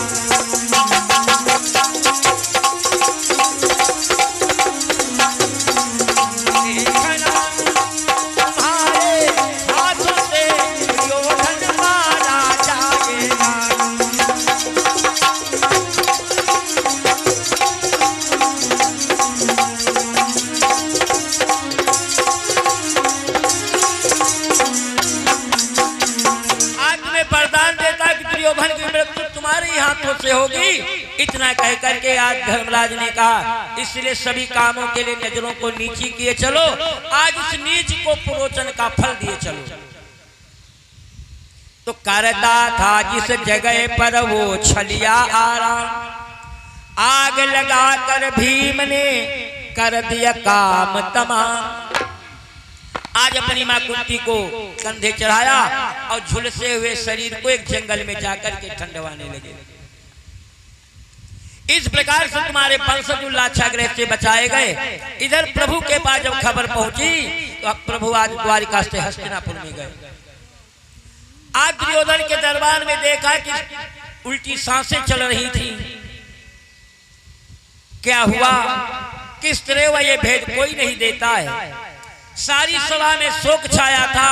दुर्योधन सांसें लेता था। 2-4 आंसुओं के द्वारा ये भाईपन दिखलाया गया। दुखिया सा दिल दर्शा करके मोहन को अपने पास में बिठाया गया। कोई निष्पक्ष इशारों से दुर्योधन की करतूतें बतलाते हैं। उसी समय विदुर ने भगवान के कानों में बात बताई, जिस प्रकार से पांडवगण बच सके। अब इधर प्रभु के चले जाने के बाद कृतवर्मा क्रूर एक साथ में होकर के सद्धनवा के द्वारा सत्राजित को मरवा दिया। कारण पहले का कि सत्राजित सत्यभामा का विवाह सद्धनवा के साथ में करना चाहता था, लेकिन मणि के लालच में आकर के सत्यभामा का विवाह भगवान कृष्ण के साथ में कर दिया। आज शत्रु को नीचा दिखलाने के लिए दगाबाज सत्राजित को शादी का बैर चुका दिया। जब सत्यभामा को खबर मिली कि मेरे पिता का वध हो गया है, तो आज रथ पर सवार होकर के भगवान के पास हस्तिनापुर में पहुंची। आज सत्यभामा को देखकर के प्रभु एकाएक उठकर के खड़े हुए बोले, सुंदरी कुशल तो है, तुम्हारा यहाँ एकाएक आना कैसे हुआ? इस हरी भरी फुलवारी में 2 दिन में मुरझाना कैसे हुआ? सत्यभामा ने कहा, नाथ जहां पर तुम नहीं वहां पर कुशलता नहीं है। नाथ के पीठ पीछे सद्धनवा ने सत्राजित को मरवा दिया। सारी रेत में हाहा छाया, चक्की तक नहीं चलती है और लाश अभी तक रखी है। इतनी बात सुनते प्रभु रथ पर सवार हुए और द्वारिका आते। जहां पर अपने चक्र को छोड़ दिया, इस चक्र को देकर के सद्धनवा कृतवर्मा अक्रूर के पास पहुंचा। अरे भैया मेरे आंखों के सामने श्याम की काल मूर्ति मेरी छाती पर चढ़ती जाती है। आज सधनवा कस खा करके गिर पड़ा तो कृतवर्मा रुख बदल करके कहने लगा, रे पागल, अपनी राह पकड़ किसका यो कौन सहायक है, जिससे जगनायक उठ गए वो मरने के लायक है। अरे बाबा मेरे घर को खाली करो, मैं पाल सकूंगा बैर नहीं। दीवाने ये भी याद रखो, वो गैर नहीं और मैं गैर नहीं। इस भाग से सधनवा को भगा दिया। आज चक्र जो सधनवा के सर को चीर दिया, लेकिन मणि नहीं मिली। और जिस मणि को चल करके आगे भगवान कन्हैया को अक्रूर जी ने दिया। इस घटना के बाद भगवान कन्हैया फिर अपनी बुआ कुंती के पास पहुंचे। आज महारानी कुंती अपने 5 बालकों को भगवान के चरणों पर डाल दिया। दुखिया सा दिल लेकर कहने लगी, श्याम तुमने मेरे बालकों की इस ज्वाला से उबारा है। मैं भली प्रकार जानती, सारी दया तुम्हारी कहलाती है। प्रभु ने कहा, बुआ जब तक सत्य का व्रत पाला है, जो जात देश का प्रेमी उसका ईश्वर रखवाला है। इसलिए ईश्वर का ध्यान धरो, ये वीर तुम्हारे निर्भर हैं। जब तक सत्य व्रत धारे तब तक विश्व में अच्छे हैं। अरे बोलो, अरे बुआ तुम क्या मांगना चाहती हो? तो सारा संसार भगवान से धन दौलत सोना चांदी खजाना मांगता है, लेकिन महारानी कुंती ने जब जब भगवान से मांगा तब तब सदैव दुख ही मांगा। तो भगवान ने पूछा, बुआ सारा संसार सुख मांगता लेकिन तुम दुख क्यों मांगती हो? तो कुंती ने कहा, भैया जिस समय हमारे पास सुख आ जाएगा उस समय मैं तुमको भूल जाऊंगी, और जब तक मेरे पास सदैव दुख रहेगा सदैव मैं तुम्हारी याद ही करती रहूंगी। कि दुख में सुमिरन सब करे और सुख में करे न कोई, और जो सुख में सुमिरन करे तो दुख काहे का हो। महारानी कुंती ने कहा, जब जब मैं तुम मांगती हूँ जब जब मुझे देना सदैव दुख ही देना। इतना कह करके भगवान कन्हैया आज कुछ दिनों उसी जगह ठहरे। एक दिन कृष्ण अर्जुन टहलते टहलते आगे बढ़े, कालिंद्री जी के तीर जाकर के पहुंचे। तो प्रभु ने पूछा, भैया अर्जुन देखो एक कौन कामिनी बैठी है, रत बिरत रूप धर आया स्वयं कामिनी बैठी है। आज टहलते टहलते जब दोनों भाई उसके पास पहुंच गए तो प्रभु ने पूछा, देवी तुम कहाँ की हो? आई और कहाँ से तुम, अथवा अप्सरा कहाँ की हो, या किसके घर की उजियाली हो, या किस स्वर्ग सुमन की लाली हो? उस कन्या ने कहा, महाराज सुनो कि रमणी बोली है जगन्नाथ मुझको कालिंद्री कहते हैं।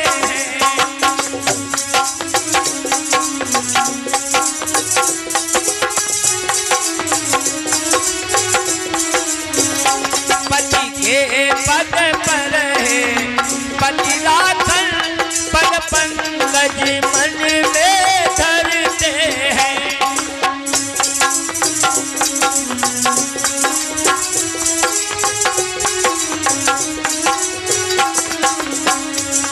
अरे महाराज मेरे पिता की जल में रहने की आज्ञा है, तुमसे इस जगह भेंट होगी ये भी वरदान उन्हीं का है। इसलिए मैं आपके चरणों की चेरी हूँ, जो आज्ञा वो काम करूं, साथ में चलूं या यहीं रहूं, कुछ भोग करूं या योग करूं। उसी समय दिनकर सूर्यदेव प्रकट हो जाते हैं, भगवान के चरणों में सिर झुका करके कहने लगे, प्रभु इसके सौभाग्य को बढ़ाओ, प्रणपालक इसे ग्रहण करके मेरा प्रण सफल बनाओ। आज वैदिक विधान के साथ में दिनकर सूर्यदेव ने कन्यादान किया और कालिंदी जी का विवाह भगवान कन्हैया के साथ में कर दिया। आज इस प्रकार से भगवान कृष्ण का चौथा विवाह हुआ और इसी प्रकार से भगवान के ब्याहों का ख्याल लिखा गया है कि बिंदसेन वीर भूप और सुनगर उज्जैनी का ललना मित्र बिंदा ने माल पहराई है।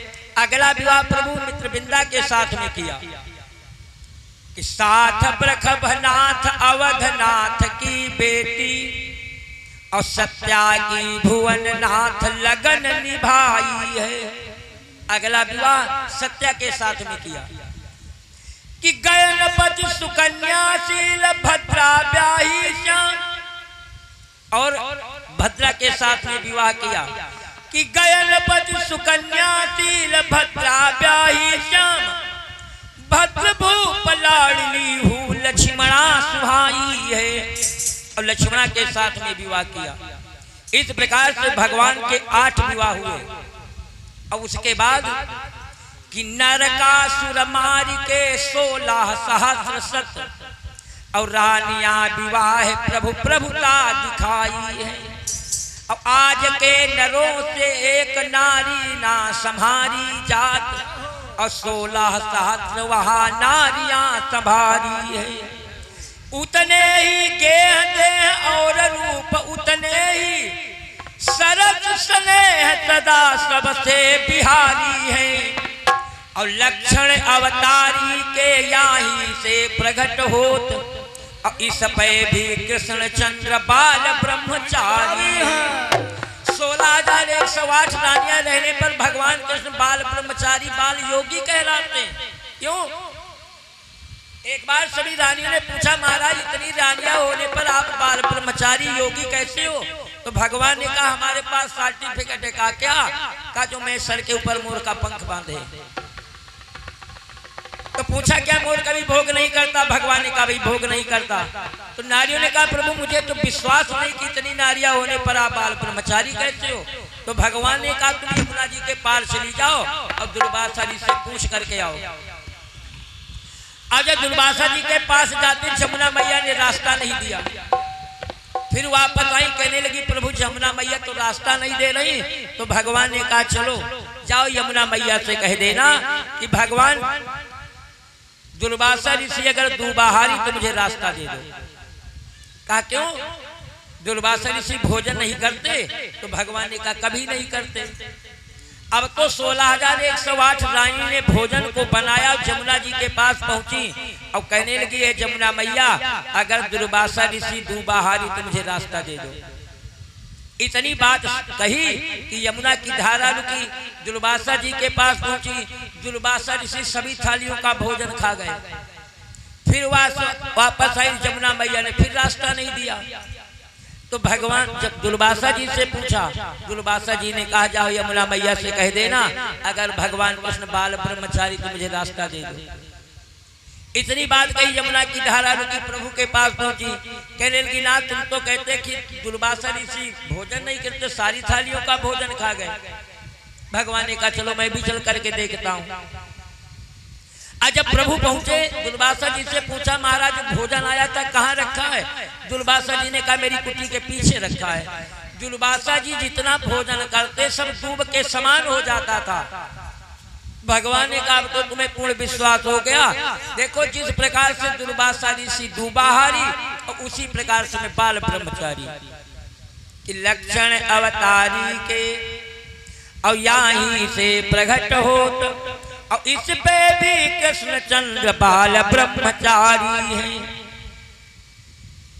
कुछ दिनों के बाद में अब धीरे धीरे भगवान कन्हैया का परिवार दिन दूने बढ़ने लगा कि रुक्मिणी प्रिया के प्रथम पुत्र प्रियवर प्रद्युम्न दुलारे हैं। प्रद्युम्न वीर की पत्नी से अनिरुद्ध कुमार अवतारे हैं। आज इन्हीं अनिरुद्ध का विवाह बाणासुर की कन्या उषा के साथ में किया गया।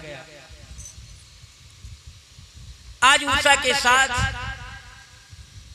जिस समय एक दिन बाणासुर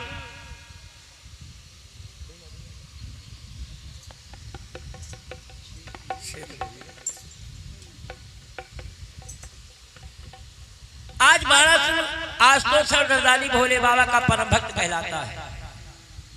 एक दिन कैलाश पर्वत पर जाकर के भोले बाबा का पूजन करने लगा, प्रेम में नृत्य दिखलाने लगा।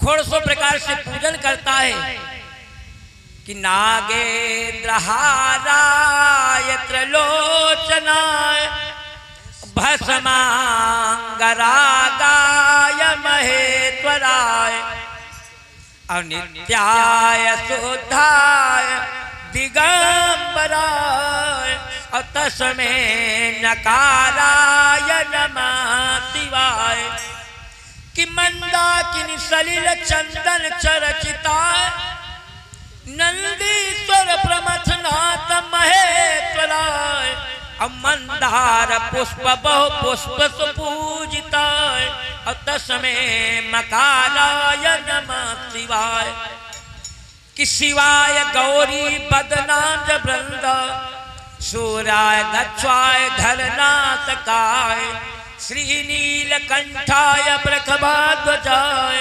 तस्मै शिकाराय नमः शिवाय कि वशिष्ठ कुंभोत गौतमार्य मुनीन्द्र देवार्चित शेखराय चंद्रार्क वैश्वर नरलोचनाय तस्मै वकाराय नमः शिवाय कि यक्षस्वरूपाय जटाधराय पिनाकहस्ताय सनातनाय दिव्याय देवाय दिगंबराय तस्मै यकाराय नमः शिवाय। आज तपस्या करते प्रार्थना करते करते ध्यान मग्न हो जाता है, डमरू के साथ नृत्य करता है। आज आंखों को खोल करके देखा कि पीछे से बर्फों का नाद होता है कि भूतेश भक्त के भाव में अपने भी भाव मिलाते हैं। आज वो भक्त वहां पर गाता है, भक्तेश वहां पर गाते हैं। अब तो भगवान भोले बाबा के रूप को देखा, चरणों पर गिर करके प्रार्थना करने लगा, प्रभु आज तो शांति से आपने मुझे दर्शन दिया है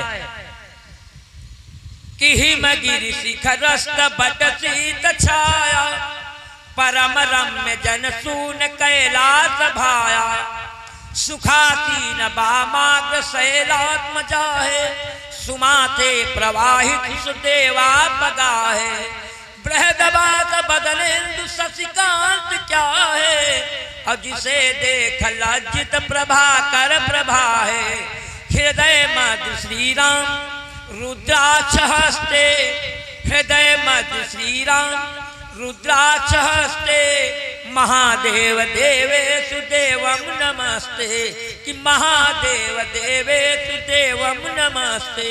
आज प्रार्थना सुनकर के भोले बाबा ने कहा, भक्त मैं तुम्हारी प्रसन्नता भक्ति पर बड़ा ही प्रसन्न हूं, मेरी प्रसन्नता के बदले तू भी प्रसन्न हो जाएगा। हे वीर मांग, हे भक्त मांग, जो मांगेगा सो पाएगा। तो बाणासुर ने कहा, प्रभु अगर वरदान देना चाहते हो तो सबसे पहले मेरी ये याचना है कि मेरे सेना, मेरी नगरी, मेरे कुल के अधिनायक हो, आपत्ति समय जब ध्यान धरूं तो आकर के वहीं पर सहायक हो। मेरे बल को अक्षय कर दो, मेरी बूढ़ी देह मेरे बल को अक्षय कर दो, मेरी देह अमर कर दो। हे महामहिम अखिलेश्वर, सेवक को लोकेश्वर कर दो। धन दो, जन दो, बल दो, वै दो, बहुभूतेश्वरी प्रथाएं दो, यश दो, रस दो, सर्वस्वरूप सेवक को सहस्र भुजाएं दो। आज भगवान भोले बाबा ने तथास्तु कह करके वरदान दे दिया। अब तो सहस्र भुजाओं के द्वारा बाणासुर सारे संसार को हिलाने लगा, भारी से भारी पर्वतों को आटे की तरह पीसने लगा। फिर भी बाहों की खुजलाहट नहीं घटी तो जगह जगह पर अपनी बाहों को घिसने लगा। अंत में बोझ समझ करके आज भगवान भोले बाबा के पास पहुंच गया। कहने लगा, प्रभु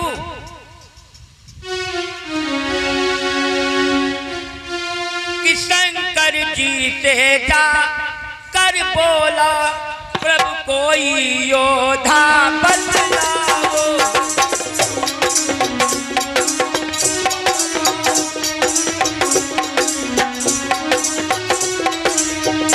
मेरी इन सात भुजाओं को भगवान खुजलाहट दिलवाओ।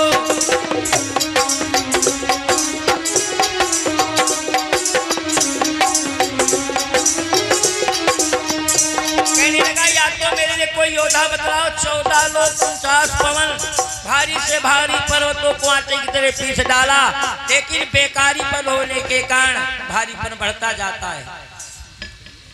इसलिए बताओ वीर कहीं, या तुम्ही दास का काम करो, तुमने ही बल दे डाला है तो तुम्ही आज संग्राम करो।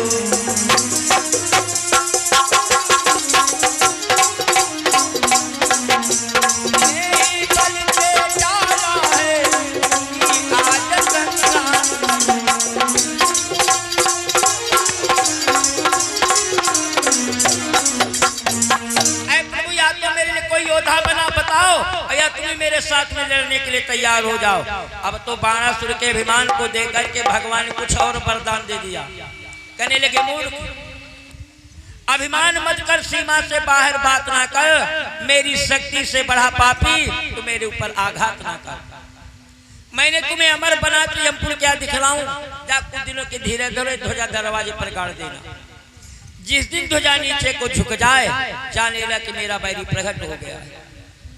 अब तो बाणासुर ध्वजा को लेकर के दरवाजे पर गाड़ देता है, नीचे पर ध्वजा देखता है, इतने समय ध्वजा नीचे को झुक जाए।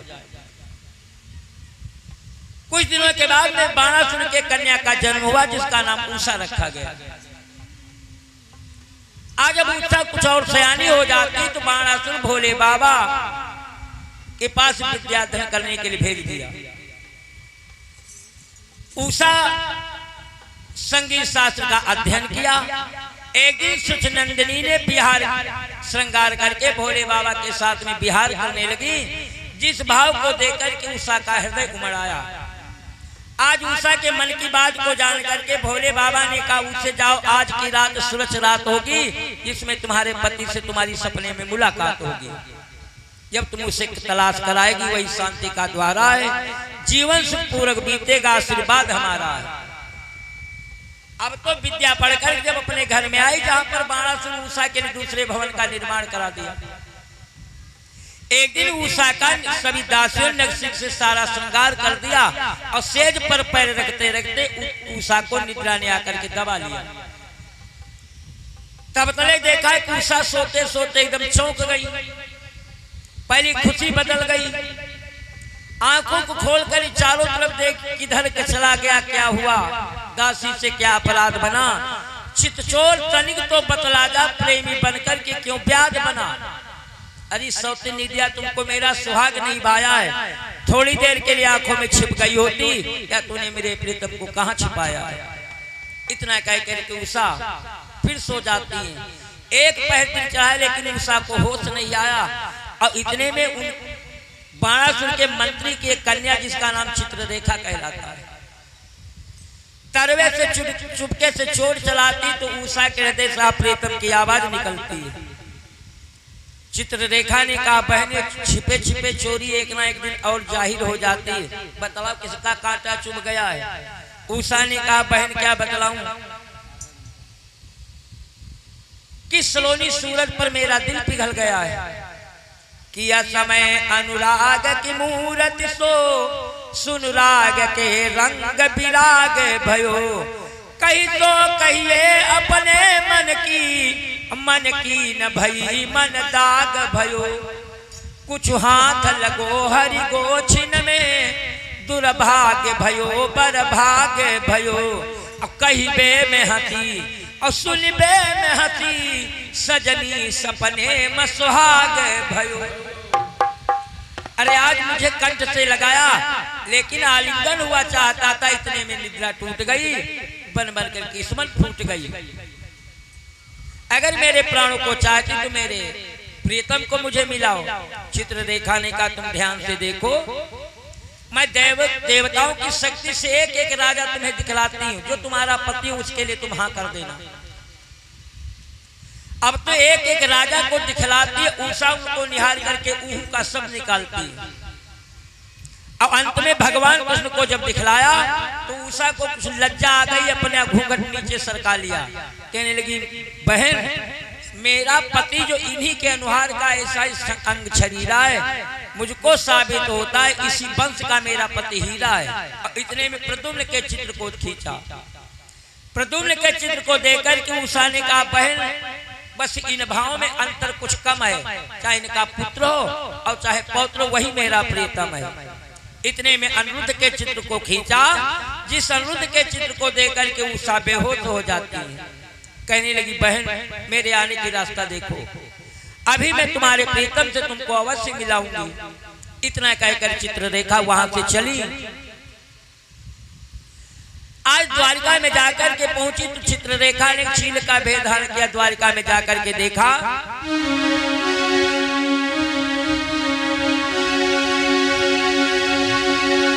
कि द्वारिकाधीश की नगरी में पक्षी भी पर्ण मारता था। भगवान कृष्ण का महाचक्र चौकसी बराबर भरता था।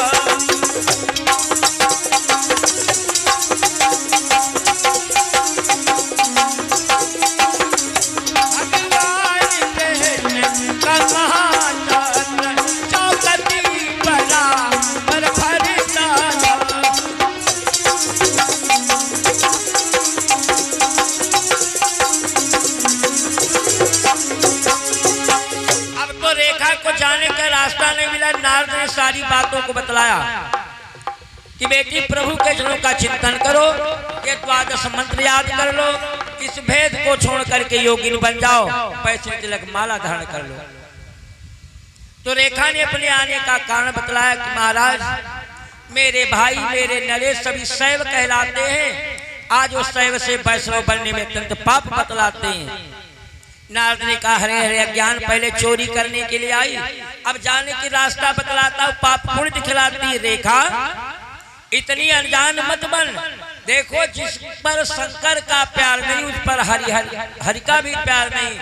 जो हरि को दो समझाए उसको मुक्ति का द्वार नहीं। ये 3 गुण एक शक्ति लेकर के 3 गुण ब्रह्मा हरि और हर कहलाती हैं। तीनों स्वरूप से अलग अलग सृष्टि का काम चलाती हैं। प्रत्येक ग्रंथ के कर्मों में दोनों का मान बराबर है। रामेश्वर है रामेश्वर है रामेश्वर है रामेश्वर है। अब तो भगवान के 12 मंत्र को जपते हुए देखा अंदर पहुंची, जहां पर देखा कि अनिरुद्ध घोर निद्रा में सो रहा है। आज सोते ही पलंग से मैं उठा करके द्वारिका से सोनितपुर में जाकर के भेज दिया।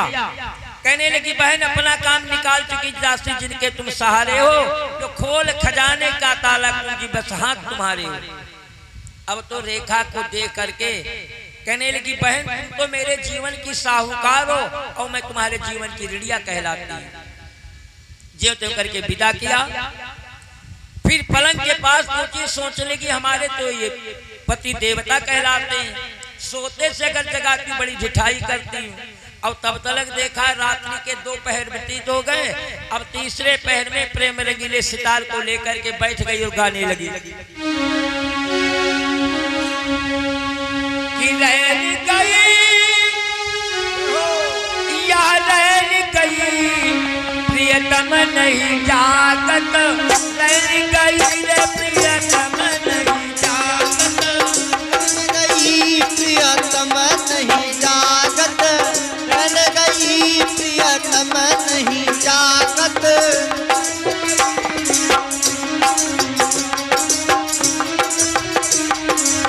लोली लाली लहरत लहरत लहरत लहरत लगी लगी चलाई प्रियतम नहीं जागत, रन गई रे प्रियतम नहीं जागत, रन गई प्रियतम नहीं जागत, रन गई प्रियतम नहीं जागत। तीसरे पैर प्रेम रंगीले सितार को बैठ गई। और इतने में अनिरुद्ध अचानक जगा। कहने लगे कहो बाले यहाँ कैसे लेकर के आई हो? उषा ने कहा नाथ मैं अपनी सखी चित्ररेखा को भेज करके सैया समेत तुम्हें यहाँ बुलवाया है। सोनितपुर राजधानी है, इसका राजा बाणासुर है, ये घर उनकी बेटी का है, उनको लोग उषा के नाम से पुकारते हैं। अब तो बातचीत में और प्रवाह बढ़ने लगा।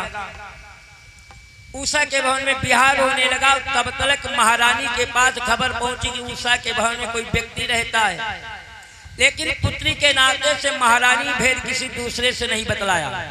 अब तब तक बाणासुर के पास खबर पहुंची। आज बाणासुर नंगी तलवार को लेकर के चारों तरफ से घेर लेता है। अंदर पहुंचा तो बाणासुर ने सोचा कि तलवार, एक ही तलवार से अनिरुद्ध को समाप्त कर दूं, लेकिन तलवार उठाने से पहले उसके हृदय का भाव ही बदल गया। सोचने लगा, मैं तो समझता था कि मेरे घर का भेदी कोई क्रूरिया कमीना होगा, अगर अंगूठी उषा है तो नागर नगीना कहलाता है, मैं इसी के साथ उषा का विवाह रचाऊंगा, लेकिन इसके गुण भी आजमाऊंगा। कहने लगा, वीरो इस समय शैतान सो रहा, जब जाग जाए तो खबर कर देना।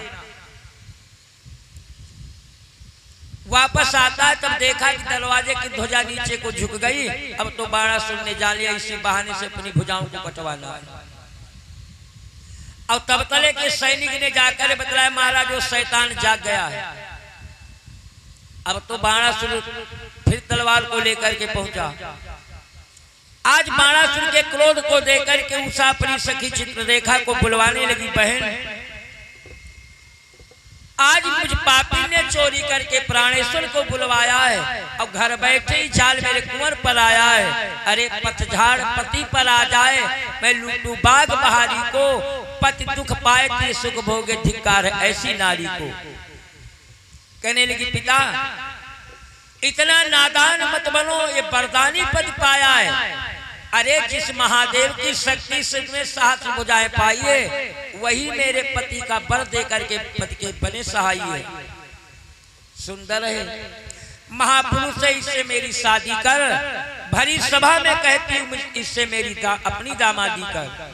बाणासुर कहने लगा, अभागी तूने 7 पुस्तों में कुल में दाग लगा दिया। अगर आज बेटी बध पाप होता तो तेरे टुकड़े करवा देता। अरे उषा ने तड़प करके कहा, पिताजी तुम भी होश में आ जाओ, तुम्हारी मत के ऊपर पत्थर क्यों नहीं पड़ते हैं, जो जानबूझ कर इतने दिन अनब्याही मुझको रखा है। गंधर्वी संबंध हुआ तो फिर बोल हुआ, अनुचित क्या है।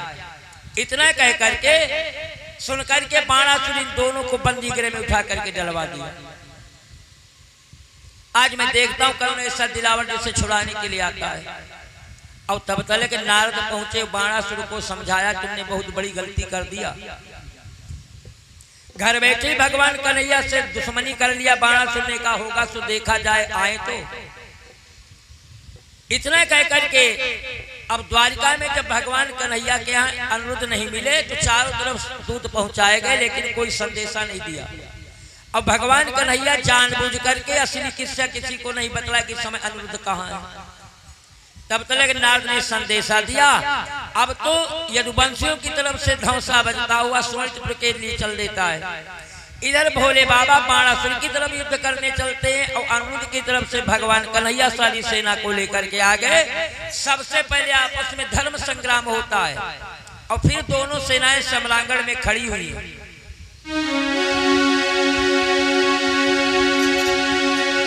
सात की बाणासुर भिड़ने लगे, मंत्री के आगे हलधर थे, दूसरी तरफ डमरू धरते लड़ने वाले मुरलीधर।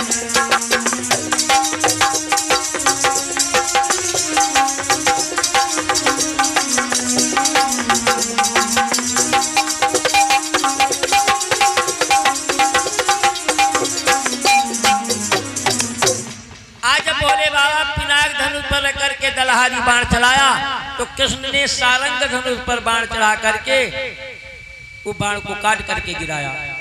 अगर भोले बाबा की तरफ से सर्प बाण चलता है तो कृष्ण की तरफ से वायु बाण चलता है। अगर भोले बाबा ने अग्नि का बाण चढ़ाया तो प्रभु ने वरुण बाण छोड़ देते हैं। और जब भगवान कन्हैया ने अपना पहला बाण छोड़ दिया, क्या लक्ष्य बाण के चलते ही सारे सैनिक खामोश हुए, सारे सैनिक खामोश हुए। लीलाधर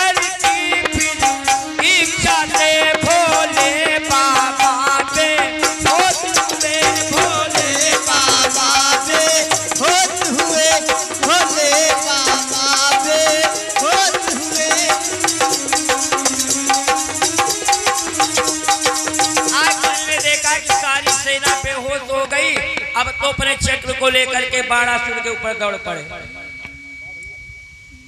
और जब बाणासुर के ऊपर दौड़ पड़े और इसी समय बाणासुर की मां नग्न अवस्था में भगवान के पास आ गई, तो आज उसको देख करके प्रभु ने अपने मुंह को पीछे घुमा लिया। अब तो बाणासुर दौड़ करके भोले बाबा के पास पहुंचा, कहने लगा प्रभु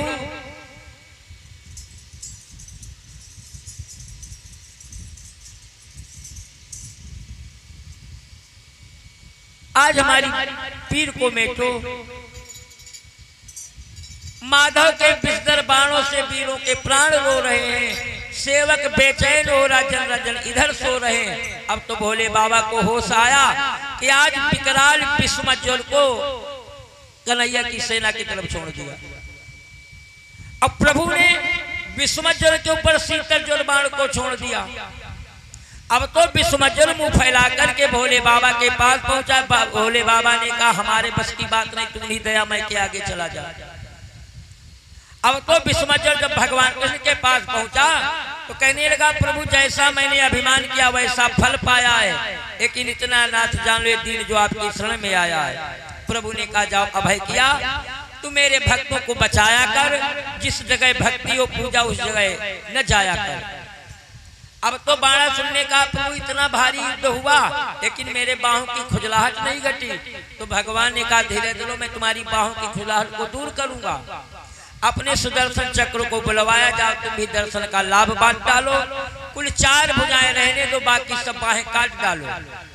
अब तो सुदर्शन चक्र बाणासुर के ऊपर मड़राने लगा, गर्वीले गणु भुजाओं को गन्ने की तरह काट करके गिराने लगा कि बाणासुर का बल घटा हुआ पूर्ण वरदान, बोला शिव संयुक्त वो कि त्राहि माम भगवान। तो कहने लगे अब कौन सी प्रार्थना बाकी रही कि नमामि श्याम सुंदरम, नमामि ज्ञान मंदिरम, नमामि विश्वव्यापकम, नमामि धर्म स्थापकम, नमामि विश्वव्यापकम, नमामि धर्म स्थापकम, नमामि देवकंचनम, नमामि गर्भकंचनम, नमामि सौम्यनायकम, नमामि लोकनायकम।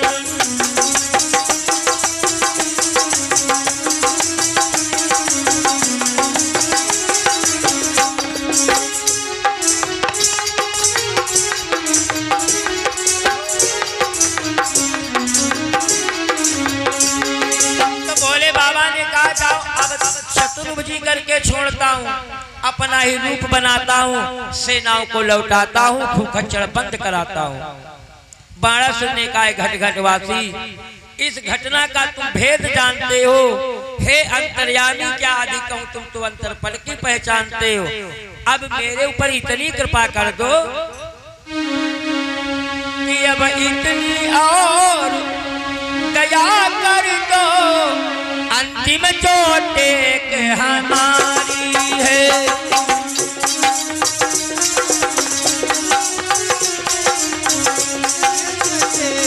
हमारी है अनिरुद्ध कुमार के नाते से, अनिरुद्ध कुमार के नाते से सायब बहू तुम्हारी है।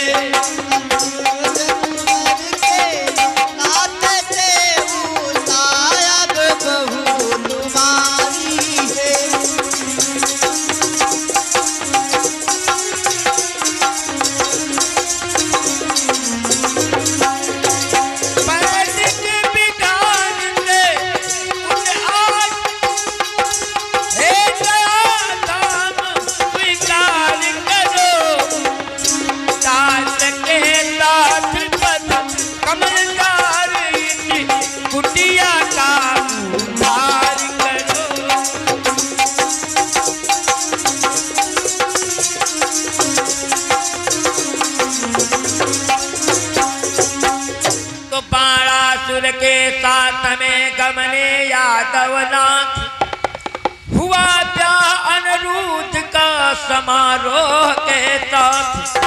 तुलिए साथ में बरबधू कि लौटे प्रभु सानंद, जन विनीत कह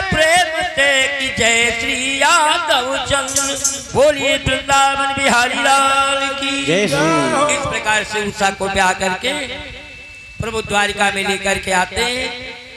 बस इतनी कथा सुनाकर अपनी वाणी को विराम दे रहा हूं। शाम के समय आप लोग रासु यज्ञ, सुदामा चरित्र और परीक्षित मोक्ष की कथा श्रवण करेंगे। 2 बार प्रभु का पावन नाम लें, जिसमें सुदामा और कृष्ण के मिलन के भेंट करने के लिए चावल लेकर के आएंगे। उसके बाद में परीक्षित मोक्ष की कथा होगी।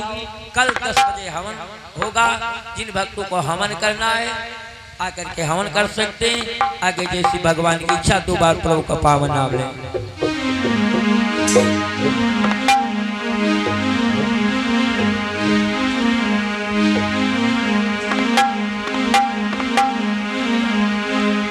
श्री राधे गोविंदा, श्री राधे गोविंदा, मन भजले हरि का प्यारा नाम है। श्री राधे गोविंदा, मन भजले हरि का प्यारा नाम है। श्री राधे गोविंदा, मन भजले हरि का प्यारा नाम है। श्री राधे गोविंदा, श्री राधे गोविंदा, मन भजले हरि का प्यारा नाम है। श्री राधे गोविंदा, मन भजले हरि का प्यारा नाम है। नंद लाला हरि का प्यारा नाम है। गोपाला हरि का प्यारा नाम है। श्री राधे गोविंदा, जय श्री राधे गोविंदा, मन भजले हरि का प्यारा नाम है। श्री राधे गोविंदा, मन भजले हरि का प्यारा नाम है। श्री राधे गोविंदा, मन भजले हरि का प्यारा नाम है। राधे गोविंदा, मन भजले हरि का प्यारा नाम है। श्री राधे गोविंदा, मन भजले हरि का प्यारा नाम है। पूरी भक्त और भगवान की जय हो।